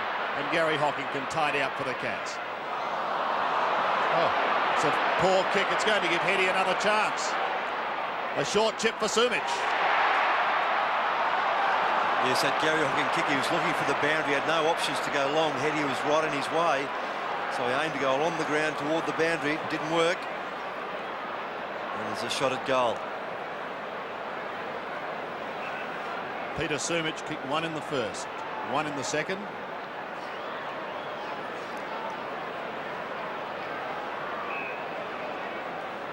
This to make the margin 11 points. The Eagles' greatest lead in the game. Distance should not be a problem. 49 metres. Drop punt looks pretty good. That's another one to the Eagles. 3 to Sumich. And the Eagles say, catch us if you can. It's a very good quarter for the Eagles. 4 goals to 1. They really have controlled the footy. Brett Heady's done a fantastic job of suggesting in the first part of the second quarter if he couldn't get into the game, maybe he should be taken off. But by gee, he's come good very nicely. Malthouse has shifted him into the centre. And he's doing very well on Couch.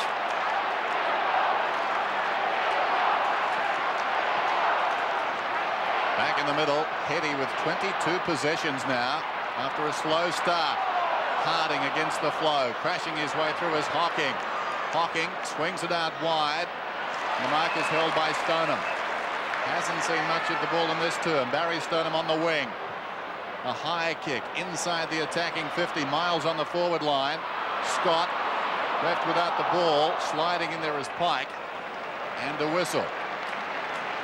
Jeff Miles in round 19 kicked 5 goals as a forward for the Cats. He's in a forward pocket at the moment on McKenna. Behind the pack, Kemp with dash comes away from centre half back towards half forward Langdon. Worked under the ball by McGrath. Quick hands from Brennan, too quick, but it comes back to Matera. Matera on the 50, he could kick this. Matera, it's going to be a goal.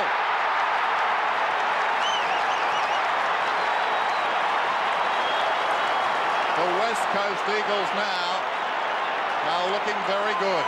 Matera has 4 goals from the wing, bearing in mind the record for a grand final is 9. Yes, and here we see Mark Bairstow wasn't far behind Matera, just lost control of that ball for a split second. And gee, does Matera make you pay dearly.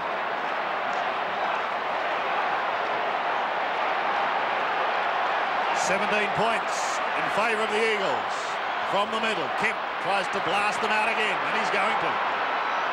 To the half-forward line, Darcy clears away from Peter Sumich and takes the mark. Under 5 minutes remaining. And the West Coast Eagles about to throw down the challenge. If you're good enough, you catch us. If not, it's our flag. To centre wing, Stoneham. He's having to get his kicks right up the ground too, which is taking or detracting from their half-forward play.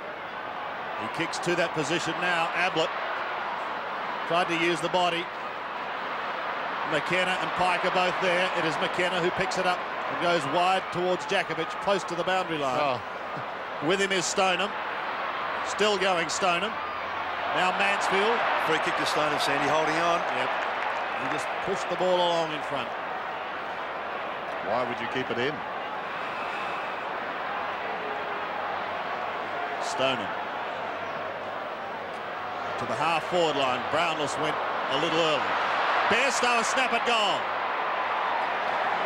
Misses to the right. The margin is 16 points.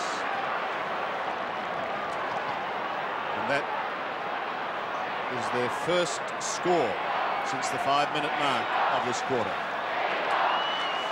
So the Eagles have dominated this term.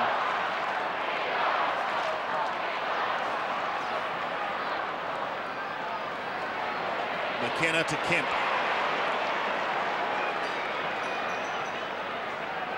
Towards Brennan.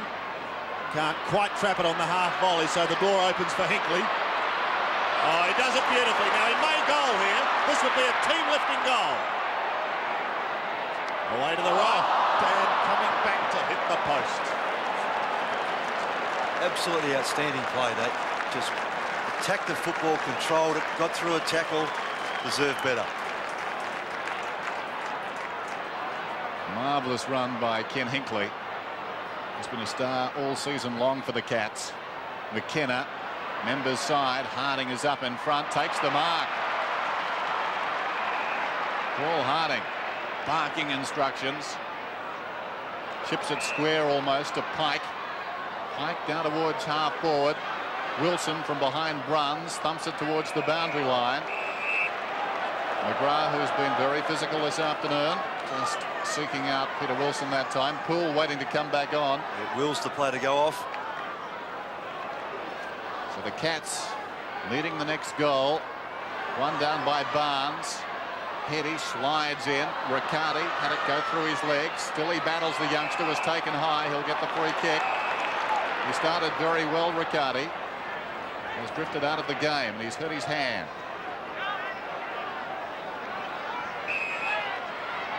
Riccardi on the wing. 11-13, 9-10. The Eagles in front. Jakovic gets a fist on it. Hocking, it was too hot for him. Pike and Hocking wrestle as they chase that ball. Hocking held initially, and then Pike to be tossed in. Just over 2 minutes till three-quarter time. Marvellous turn by the West Coast Eagles. Will it be a premiership winning term? Time will tell. Couch has other ideas, but he can't keep it in. Oh, wow. Well, where is he going? That was a genuine slip, I'm sure. Couch was trying to hand pass the ball.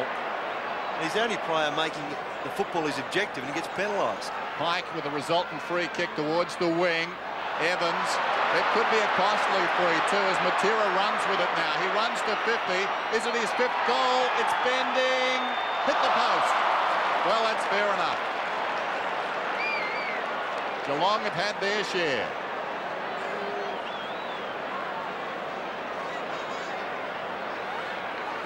$16 points. This man hit the post just minutes ago. Ken Hinkley goes to the outer side. He's looking for his tall timber in Barnes, who recovers magnificently.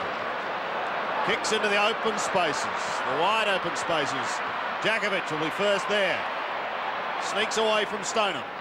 Goes back to centre wing, but back towards Barnes. Can't take it cleanly. Rogers applies the tackle on Harding. Bruns having trouble getting into it. Wilson working hard, and he locks it up underneath. Eventually out the back door to Mainwaring. Chris Mainwaring, a hurried kick under pressure. Langdon unable to take it. Evans surrounded.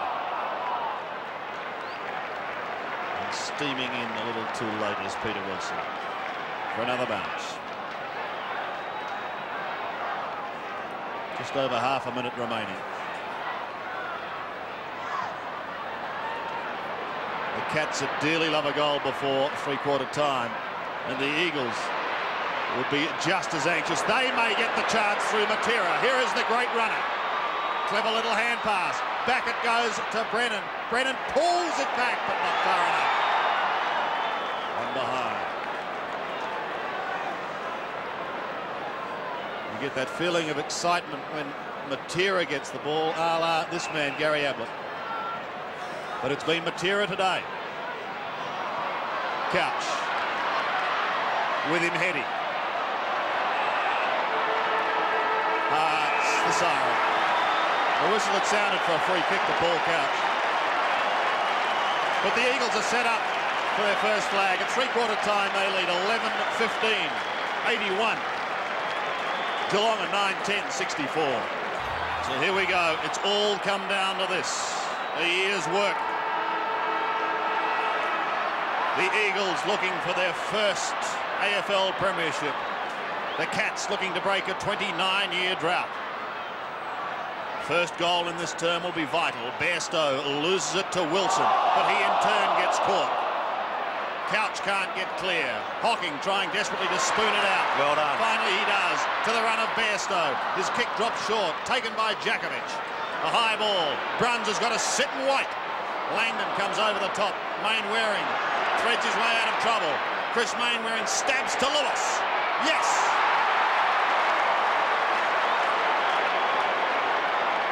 Chris Lewis goes short again. And now Peter Sumich. He can go over the top. How's this for a goal? Peter Matera, there's another one. Catch us now as Matera boots his feet. Gee, that's very untidy marking by Geelong there. Just allow Matera to run freely down. And runs under pressure on the wing here, unable to take the mark, and the ball spills free. Sumich unselfishly here. Matera runs past. I can just see him there on the shadow on the right. And an easy goal in the end. Too easy. Great contest by Langdon on the wing, forcing Bruns into error. Bairstow, quick hand pass away to Poole. The Cats not done with yet. Down towards half forward. Pike a timely fist. Towards the boundary, Ablett. Miles is in there for the Cats. McKenna. Now Heady, who was terrific in the third term, to the voice. He honoured the voice. McKenna provided it. Away comes Evans, who's been a star. Towards half forward, Langdon. McGrath does well and gets it out of bounds. It'll be tossed in. The redhead and the blonde. Langdon in trouble. Cramped up slightly. He's on his feet. Barnes could have been pushed in the back. Hinkley against the flow. He's a marvellous player, Hinkley. Never loses sight of the ball. A whistle and a bounce at left half forward. Langdon coming off, Mitchell White to come on. Barnes in front, flicks it behind. Kemp, high kick inside the 50. They come from all directions. Hinkley again with that attribute I was just talking about. Correct, exactly right. Plays on across the ground. Rogers into space. The Cats need to work it around the outer side. He tries to pull it back. That's a little fancy. Harding read it, then left it behind at close quarters, very close quarters to Lamb, who rakes it in, and that's good enough for the West Coast Eagles. So a ball up. There's Langdon. Harding and Barnes go at it again. Barnes decisively pushed in the back man's field. Couch's got it, dragged down, and a whistle.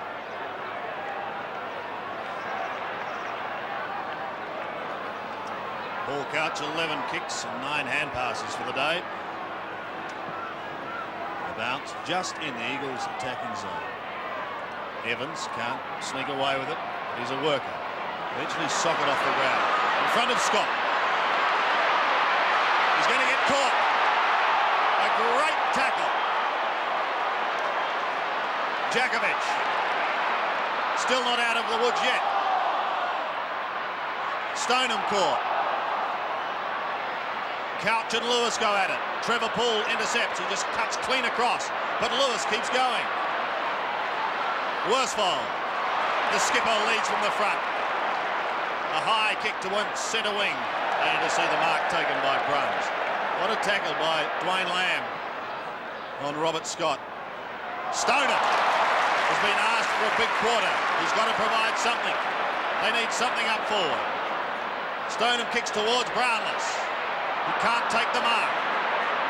McIntosh has been superb. Oh, Kemp has given away the free kick. Out of bounds deliberately. Oh! In the context of how they've been played before, it's there, but I still don't agree with it. Brownless has been very well held. He kicked 2, but they were in the first half. 1 in the first quarter and 1 in the second. But this is a very important kick. It's also a magnificent kick. Well, they're not out of it yet, Roscoe.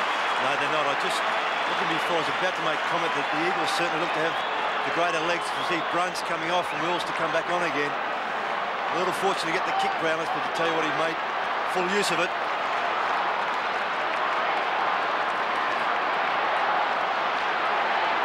(12:15 to 10:10).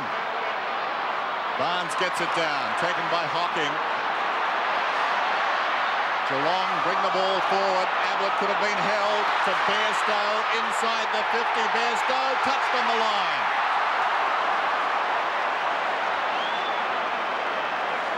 Could have been a free kick to Ablett too earlier on in the contest.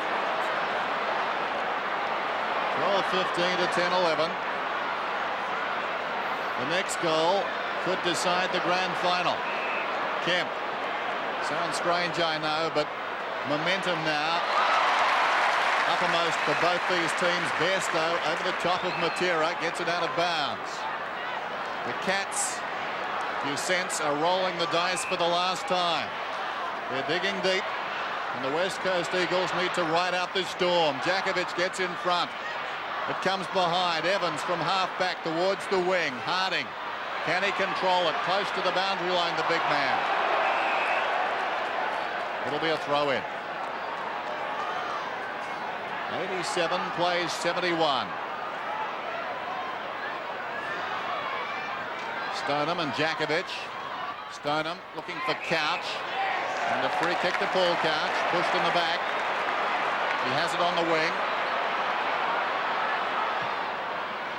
Telling kick inside the 50. McKenna.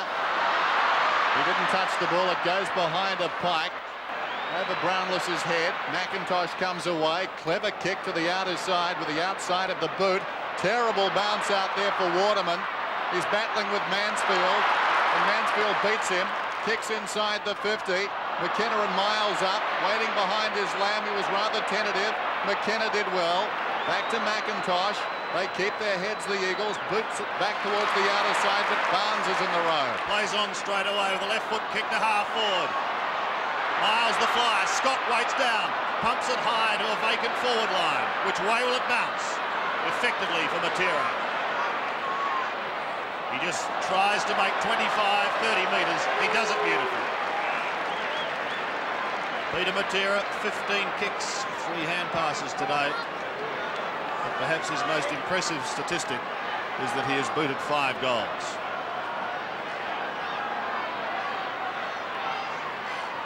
Geelong surging, trying desperately to get something going. Hocking almost threw it out to Couch. He wants Bairstow, but runs out of room. It looks as though the Eagles are preparing to make another change. Mitchell White stay on the ground was short-lived. Langdon coming back on. We go back to the action again. Stoneham doing the ruck work with his opponent in Jakovic. Evans, a high kick to centre wing. White's just come onto the ground. Well played to Heady. Snared it beautifully on the half volley. And look at the kick. Great football. Great skill from Heady too. Sumich has 3. But Heady, Kemp and Matera, their use of the ball. Outstanding. This area here that Sumich will kick from early in the game. Almost put it out of bounds on the full. Is this going to be the telling goal that Dennis was talking about? It looks good. And it is.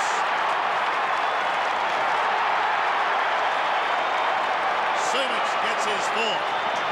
13-15 plays 10-11. Yes, so it's been an even contribution from Sumich. Just the 7 kicks, but a goal on each of the quarters, providing a target. And with Matera being the main goal scorer with 5, Sumich has made his contribution.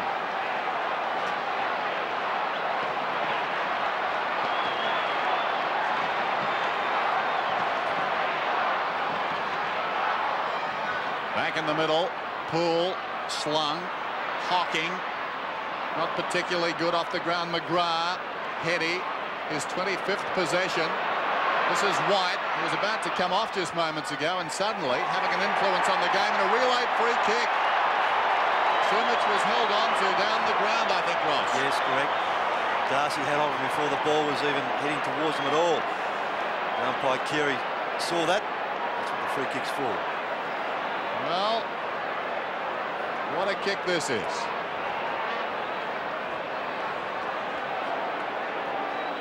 History in the making.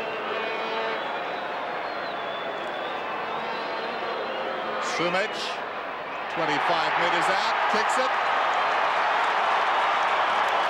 And you get the feeling the Eagles may not be caught. He has 5 goals this afternoon. It's going to need an effort from Geelong like they did in '89 against Hawthorn to come back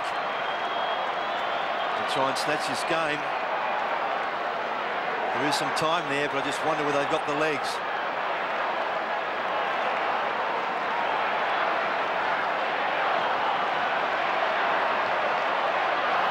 Back in the middle once more. 99 plays 71. The Eagles looking good. Kemp could have been free kick. He's going to be. It was held. The Eagles really have had the wood on the Cats. 13 meetings prior to today. It's 10-3 the Eagles' way. Kemp sends them into attack again. Sumich comes out. He's not required. Wilson takes the mark. There should have been a punch there from Darcy. Tried to mark from behind. Third man in line for that mark. Should have gone bang with a fist. Peter Wilson kicked an amazing goal in the third quarter. In fact, he's almost fourth in line. Darcy there should have been a big fist. So Wilson for his second. Directly in front.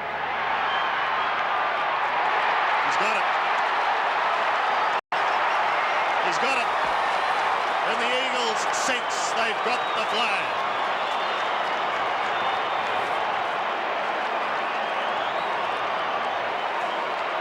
Yes, it's certainly going to be very difficult for Geelong to get back from here with their tails up. If there's any chance the Eagles let this one slip.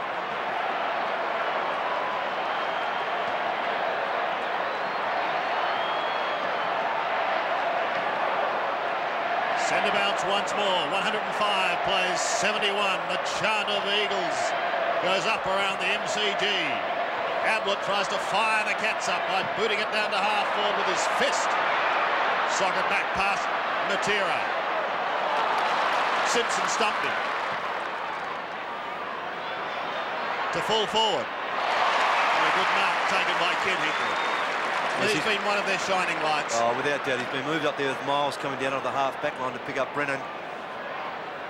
It's been no fault of his, Ken Hinkley, that Geelong are in the position they are. From 40 metres, directly in front. Hinkley's dropped punters straight through the middle.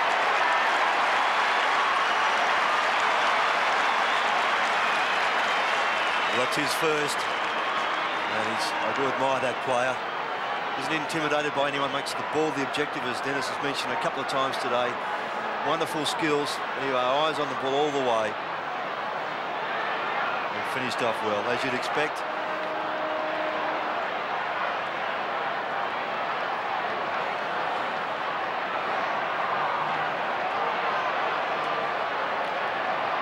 Can the Cats get back? They trail by 28 points. They'll need something heroic. Couch, slung, White the kick to half forward. Wills storms through. Long kick inside the attacking 50 for his club. And Mansfield takes a great mark. Now Mansfield is not a bad kick. He'll kick from right on the 50. Geelong will not give it away. Important kick, this one. Mansfield. Has it got the carry? Yes, it has. Off target and off hands. Behind. Free kick. There's in fact something found in that pack. The player's a little confused, but McIntosh will get the free. Seemed to carry the line, but the free kick is paid. McIntosh, who's been very dependable, to the outer side. Harding towards the boundary. Poole keeps it alive. Scott in desperate trouble. Evans to Harding. Around the outer side goes the kick. Mainwaring missed it. Wills has got it. Pumps it back in. Jakovic in best position. They came at him from all angles. Mansfield's got it. Wishes he hadn't. And there'll be a bounce about 30 metres out from Geelong's attacking goal. Craig Turley getting ready to come back on. And Geelong defiantly coming back at the Eagles yet again. Ablett couldn't control it. Evans cleverly. McIntosh miscues. Matera misses the mark. Bairstow keeps it in front. Slapped away brilliantly by Matera. Matera tackled front on by Scott and threw the ball. Scott will get the free. Yes, it's Mainwaring coming off for Turley.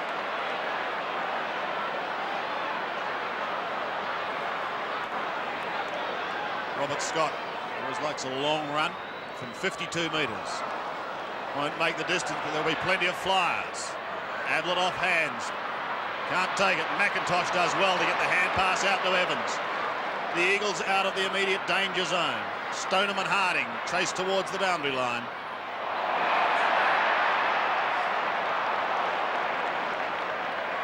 Throw in to take place. Chris Mainwaring leaving the arena for the moment. replaced by Craig Turley. Stoneham down the throat of Riccardi. A hurried kick. Geelong wanting goals and wanting them rapidly. Couch over the top, trying to get something going for Trevor Poole. Oh, he can't pick it up. Inside he comes towards Brownless, who hasn't had the best of days, but great credit to McIntosh. Ablett flicks it on cleverly. Scott a chance if he can get clear. He can't. Look at the tackling by the Eagles. They've been superb all day. And eventually it's rushed through. Now it's a free kick on the last line. Yes, Waterman was held when he didn't have the football. What about that tackle by McKenna? Oh, tackling has been superb. This is Lamb. And he's produced a couple of great tackles today. McGrath has tried his heart out. Stoneham has had trouble getting into the game to a congested half-forward line, and this time Brownless takes the ball. Well, he can go straight for home if he wants to. Distance shouldn't be a problem.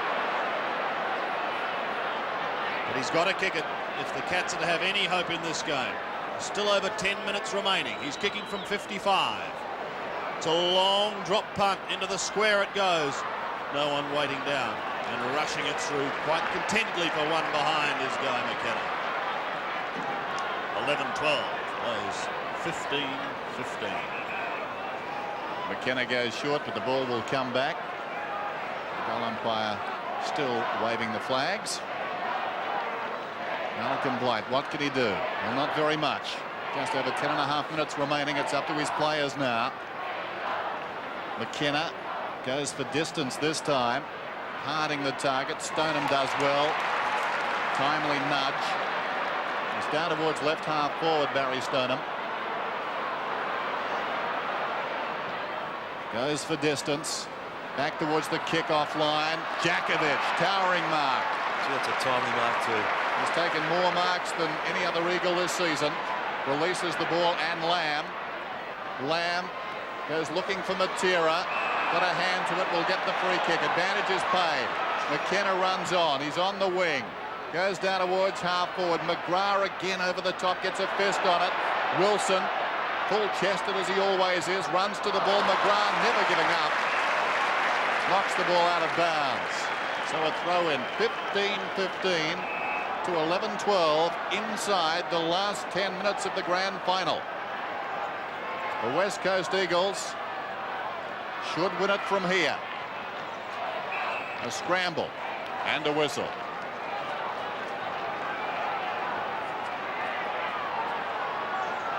Yes, they're certainly continuing their progression in the past 3 years. Third in 90, second in 91, and now number one in 92, barring some extraordinary comeback.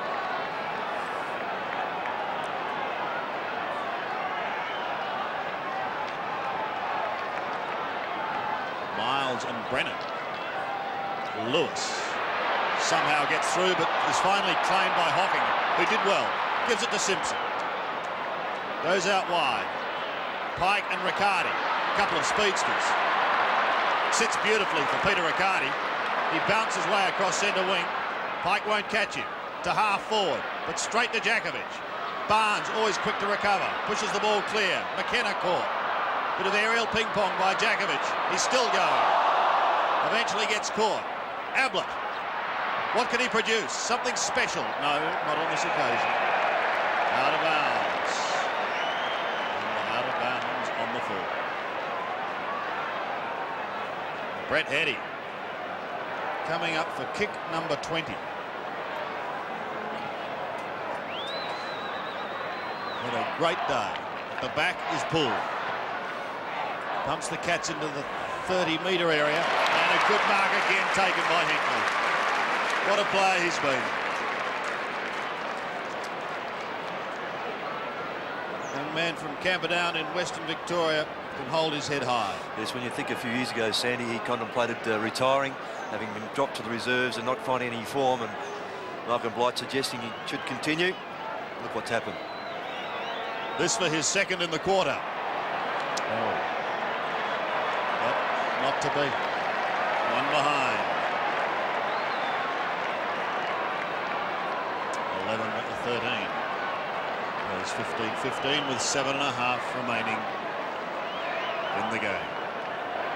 So the margin 26 points. Brian McKenna taking his time.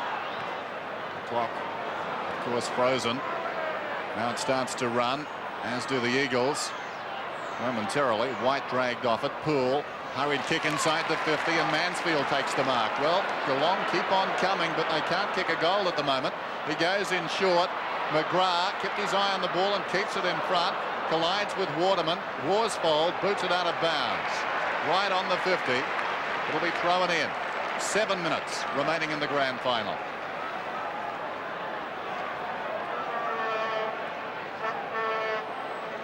Barnes and Jakovic. Kemp off the ground. Riccardi leads back in the race. In trouble. Evans thumps it towards the boundary. It was out of bounds. And another throw in.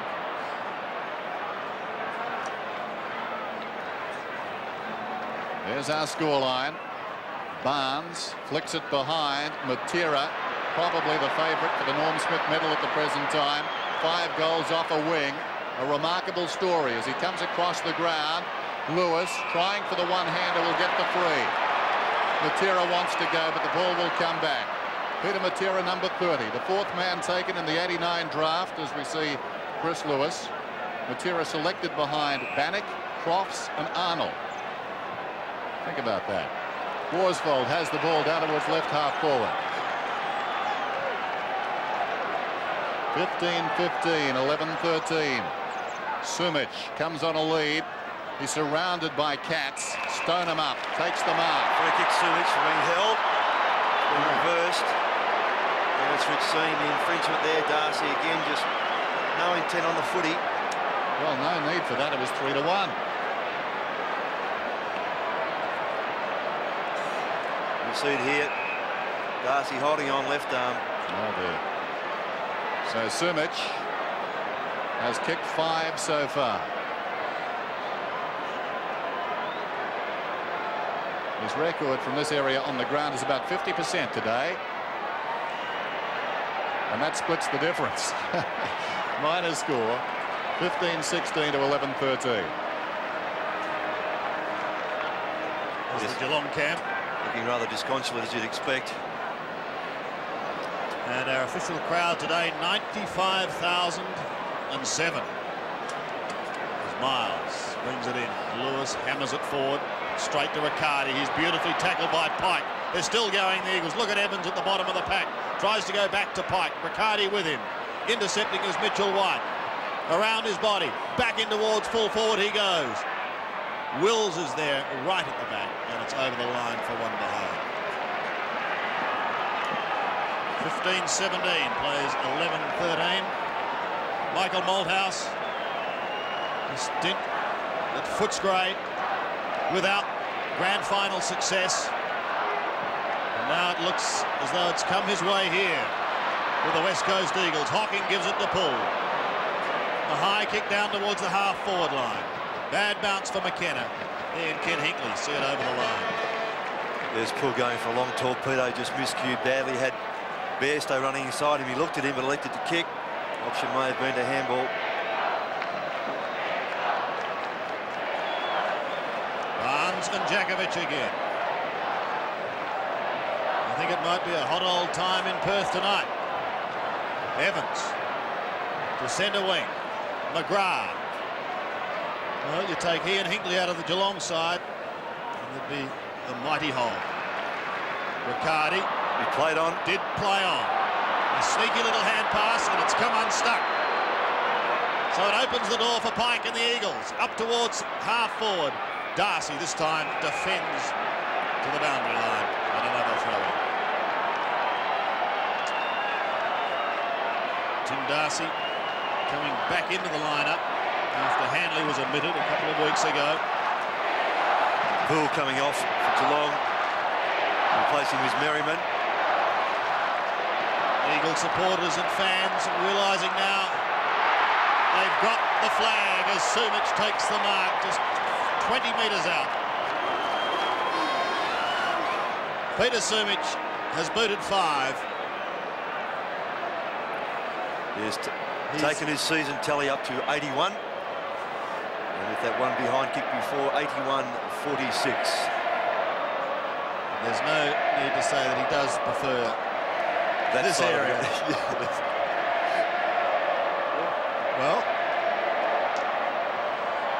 he uses that helicopter kick and it works. They've got it. The Eagles have got it.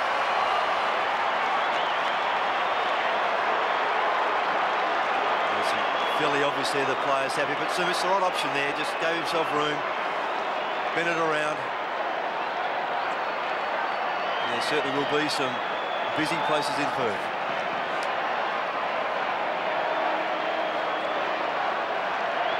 Back in the middle. Hawking has the run of the ball. It will be a day etched in football history. The national competition has come of age as Heady boots it inside the 50. Darcy comes up, meets the ball, plays on immediately across to Simpson. There were some dark times early in this game for the Eagles. Here's Bairstow, but they were simply too legit to quit. The ball goes towards the boundary line. It'll be thrown in. Sounds like a rap song. 16-17 to 11-13. Interesting, Michael Malthouse still making moves. Robert Wiley and Trevor Nisbet having a bit of a disagreement on the boundary line there. Jakovic coming down onto the forward line. Brennan going to the back line. Barnes up in front. Ablett sold Bairstow into trouble. He was taken high surely. Merriman told to play on. The free kick was paid. Brownless is the target. It runs free behind. Back goes Riccardi close to the boundary line. He can't keep it in. It'll be thrown in. So inside 2 minutes now. Every picture tells a story. Paul Harding's just gone down to a forward pocket. I think he's got a bit of a hamstring twinge in his left leg. Langdon preparing to come back on. Ablett off the ball, getting a free. So he'll have a shot just 40 metres out. Yes, and Paul Harding will come off, replaced by Langdon. Ablett has booted 2. 71 for the year. Now he's booted 3 and 72.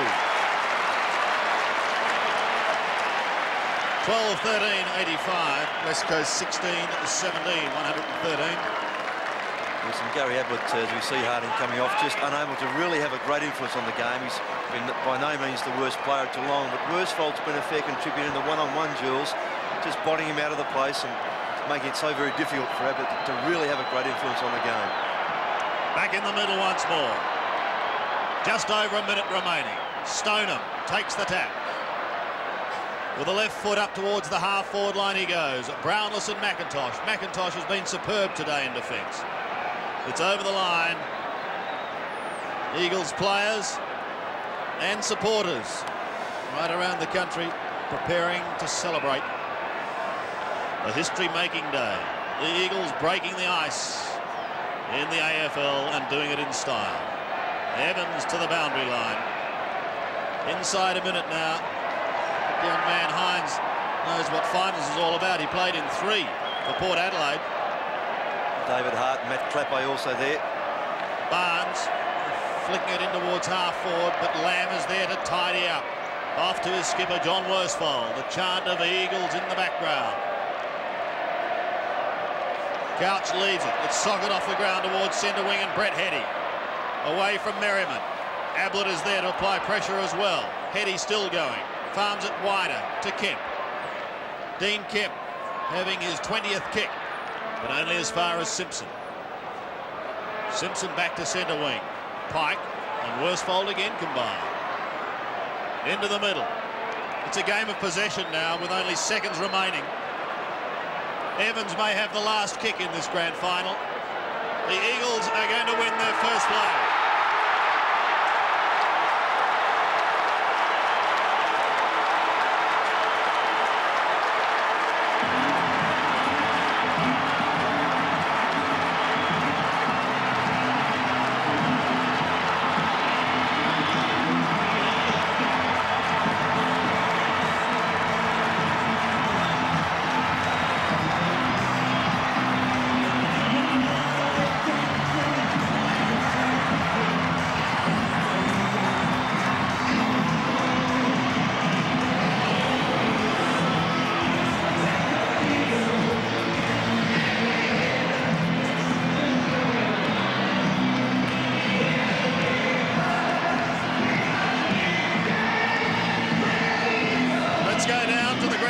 Tim Watson with the Johnny, how's it feel?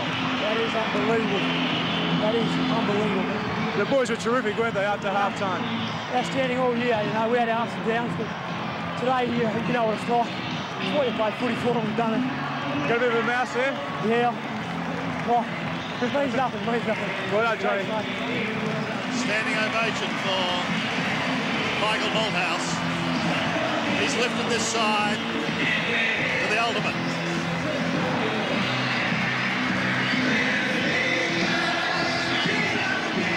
For the losers, nothing. He's done it before, hasn't he, Malcolm Blight? 89, he was gallant, and his team was gallant in defeat. Terrific to see John Worsfold run all the way over to Mark Bairstow. They're very good friends coming from the same club in Perth, South Fremantle. Shake his hands, offer his condolences. Great sporting stuff. Well, we've talked about that progression from third to second to first. I mean, when Michael Malthouse took over the West Coast Eagles, they were down and in disarray. They came off a terrible season. He's picked them up.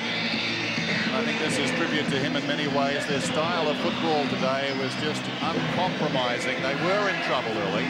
It was slipping away from them, but they found something that they've been able to find all season long. I talked about at half-time, the best come-from-behind side in the league.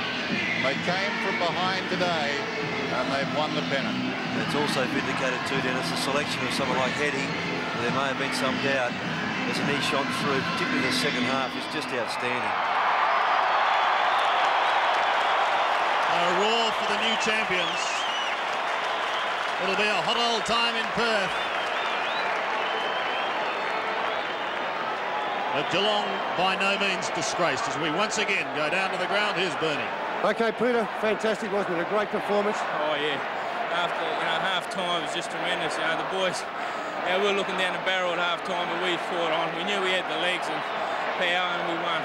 It was just starting the turnaround coming up to half-time. It was only 2 goals down, but that third quarter was a fantastic performance. Oh yeah, third quarter, Peter Matera played well.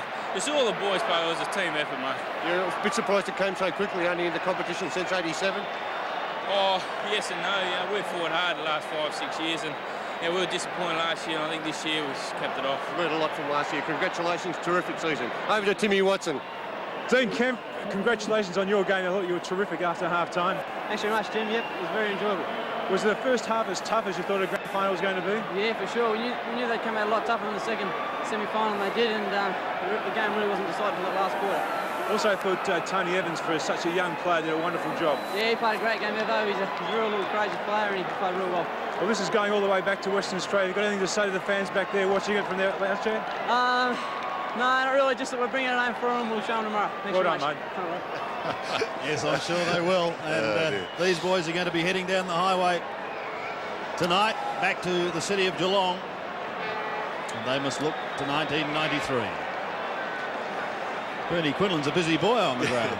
Yes, I've got Guy McKenna now. Guy, fantastic. You gave me a bit of a victory sign when I was walking around the boundary line there. You're very confident about the 25-minute mark. Yeah, it was about 5 minutes to go and about 5 up, so I thought, if as long as the boys keep pushing hard, we knew how to in the bag, so it's just a good feeling. When did you feel like the game was switching? Halfway through the second quarter or the third quarter when you really dominated? Yeah, I thought the third quarter, when I thought, with Geelong's, 3 games in a row, we thought it was going to tell them, and I suppose it did in the end, and with our week off, we sort of were fresh in the last half. What about your fitness? You went into it under a little bit of an injury cloud. You came through it okay? Yeah, it came through all right. I mean, the physiotherapy obviously worked, so I was pleased to take my spot today. Can't ask for anything better. It's been a very short time in the competition, but it's truly a national competition now, only since 1987. The success has come very quickly. Yeah, it has. I mean, Australian Football League, that's what it is now. I know my old side was North Melbourne in the VFL, but when the AFL logo's put on the jumper, I think now I'm an Eagles supporter and obviously a player. And, I suppose today's a true test of the national competition. Yeah, well, congratulations, Guy. You've had a magnificent season. You've been one of the Eagles' mainstays of the bench. Well done. Thanks, Bernie. Back to Timmy Watson. Well, Brett, that was a fantastic comeback for you after the first quarter. The pace was pretty hot in that first quarter. Yeah, Geelong played pretty well in the first quarter, and the pace was pretty hot, but it was just good to come back and get a few kicks in the last 3. Well, you went on to Couch and you did a great job on him and also got a lot of kicks yourself. Well, he's a fantastic player and he's one that's got to be watched, and it was just a job that I was asked to do, and it's just good to be able to do it. Well, congratulations and enjoy yourself. Thanks, Tim. Yes, I'm sure he will enjoy himself as we get over the presentation. Ladies and gentlemen, girls and boys, we witnessed another fantastic Did you see? Congratulations to both clubs, particularly to the defeated club, the Geelong Football Club. Congratulations on a great game. To the victors, the West Coast Eagles, I'm sure we'd all like to congratulate them on a marvellous performance.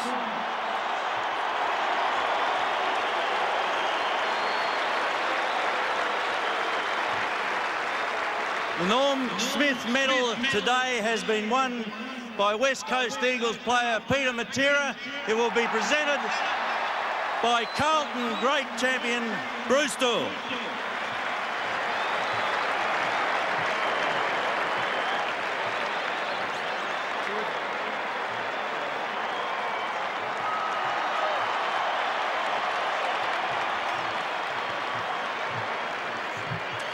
The medallions and the Premiership Cup are to be presented to the Premier team by Footscray champion Charlie Sutton. Charlie.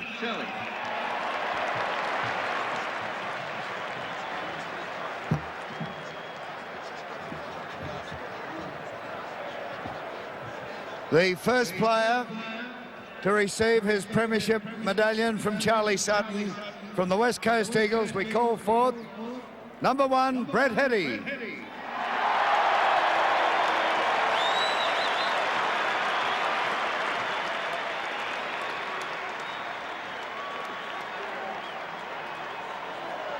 Number 2, Dean Kemp.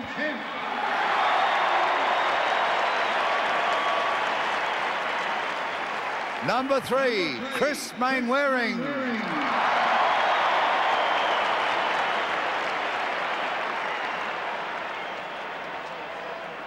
Number 4, Peter Sumich.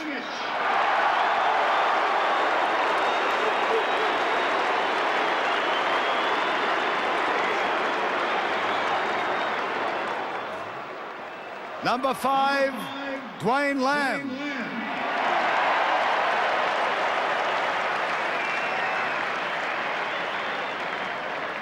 Number 7, Craig Turley.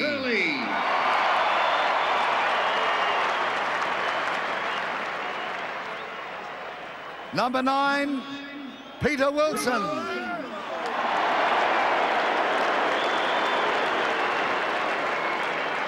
Number 10, Don Pike.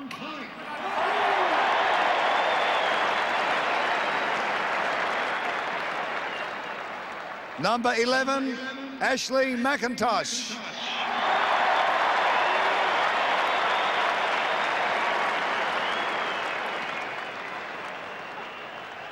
Number 14, Michael Brennan.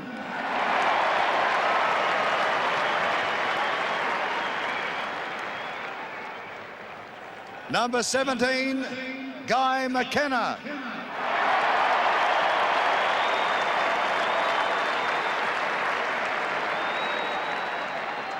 Number 18, Tony Evans.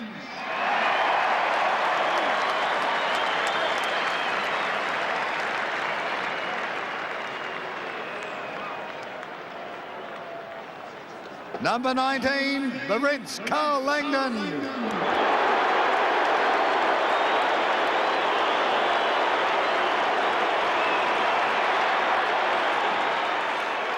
He loves it. Number 23, Paul Harding.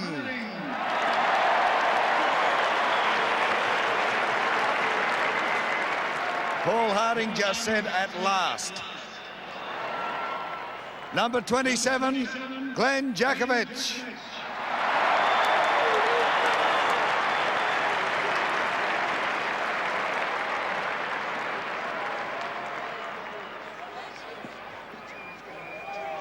Number 28, Chris Lewis.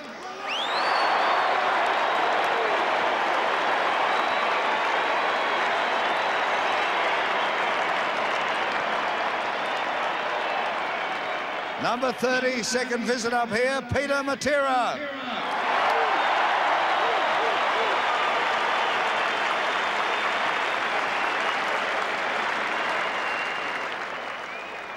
Number 31, Mitchell White.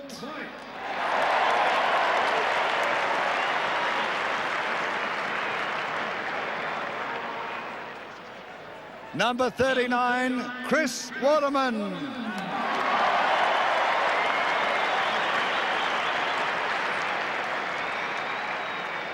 Number 24, the captain of the West Coast Eagles, the premiers of 1992, John Worsfold.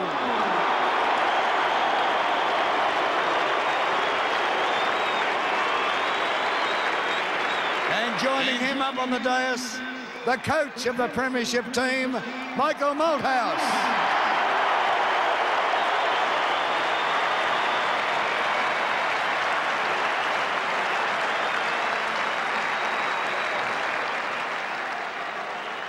We now ask Charlie Sutton to present the Premiership Cup, and there it is. The West Coast Eagles, Premiers 1992. Righto, fellas, what about a lap of honour?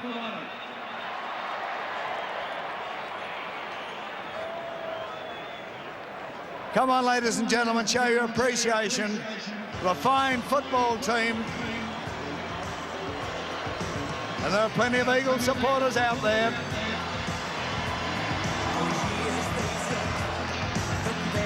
Away you go, guys. They can't open the champagne. Our Eagles have come home. We're Eagles, West Coast Eagles, and we're here to show you why. For them, the West Coast Eagles, on the lap of honour, Premiers 1992. We're flying high. Well, a great moment for the West Coast, a great moment for Western Australia as West Coast create history by taking the AFL Premiership Cup back to Western Australia. Well, they've deserved it all right when you consider in the first 7 weeks of the season they were really struggling. They'd lost to Fitzroy and to Sydney. They'd drawn against Brisbane. They'd beaten Richmond on this ground by 1 point. They'd been beaten by Geelong at Subiaco, and they've turned the season around with a magnificent second half.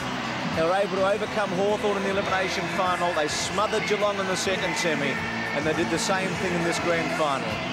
A magnificent moment for the West Coast Eagles as they take the cup back to Western Australia. A break from the MCG, back with plenty more after this. Give it to them, the mighty Eagles. You get more than just a footy. You get a West Coast Eagles feast. We're Eagles, West Coast Eagles.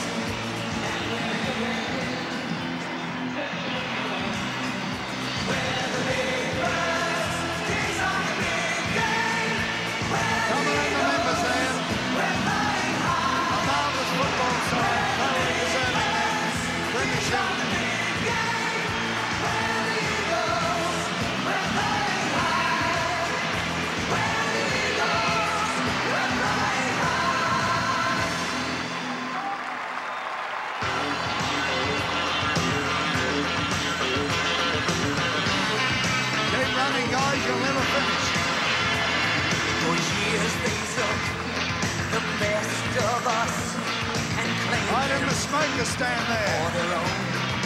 Let yourselves go. But now we've got them back again. Our Eagles have come home.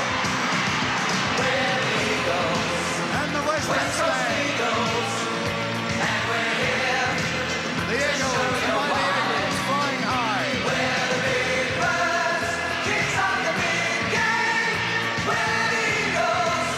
We're flying high. We learned the lessons, and we learned them very well. And now we've added West Coast magic, and we'll give you merry hell. We're the Eagles. Come on, one big burst. We're the Eagles, and we're here to show you why. We're the big birds, kings of the big game. We're the Eagles, we're flying high. So what wise men. Come on, Melbourne people, just as they approach, and the West Australians who are here, as they approach the race, let's hear it, hip hip. You get a West Coast Eagles feast. Now, congratulations to the Eagles, premiers 1992. And thank you, ladies and gentlemen. We hope you've had a marvellous day on behalf of the Australian Football League.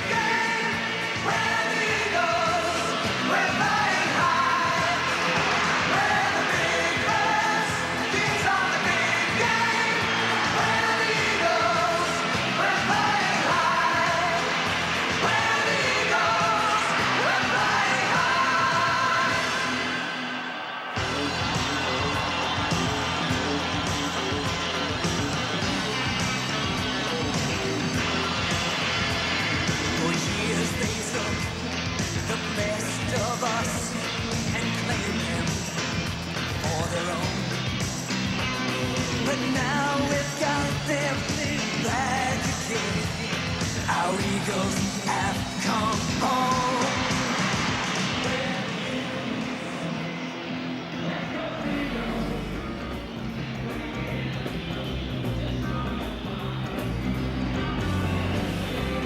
Welcome back to the MCG. The third quarter really told the tale here, and after half-time, West Coast 10 goals to Geelong 4. The surprising statistic, only 4 players scored goals for West Coast. Sumich got 6, Matera got 5, Evans got 3, and Wilson got 2 as we go inside the West Coast rooms. Don Scott and Peter McKenna. Well, the best defence in the league today was able to hold the best attack as they did in that second semi-final. Oh, they're a great defence. I think Don would agree. And the beauty of the West Coast defence, Bruce and Don, is the fact that Ashley McIntosh, Jakovic, Guy McKenna, Johnny Worsfold, even the captain, they're still very young players. They're going to be around for a long, long time. Yes, and they do have the right attitude. You see there, Kemp there, a very aggressive player today, and he really has improved his football over the years. And he had an opponent in Poole, had him taken off. That, usually he picks up Bairstow. But the interesting matchup, I thought that one on Brownless. McIntosh deceptive. He's as quick, he's as fast. He can jump. He can do everything that Brownless can do. And Billy was pretty despondent, but gee, they were a good side today. And the other thing you've got to give these guys credit for is the fact that they came over on Thursday. Now, footballers, athletes are creatures of habit. And usually they come over on a Friday and they've got their regular routine, but they did the other thing, coming over on Thursday, upset their routine, yet they were still able to come out and win. And there's no doubt they were deeply hurt by losing to Hawthorn last year out of Waverley. And I think when that's fresh in your mind, it's only 12 months ago, and they knew the bitter disappointment of sitting on that turf, Don, and that must eat at you. Now, a lot of the Geelong players, they've had it twice now, Geelong, so maybe it'll be their turn in the next couple of years. The big winners today, Peter Matera, the Norm Smith medalist, Mickey Malthouse, the coach of West Coast, and West Coast themselves. A great performance in winning this grand final, coming from behind over Geelong. On behalf of everyone at 7 Sport, it's farewell from the city of Melbourne.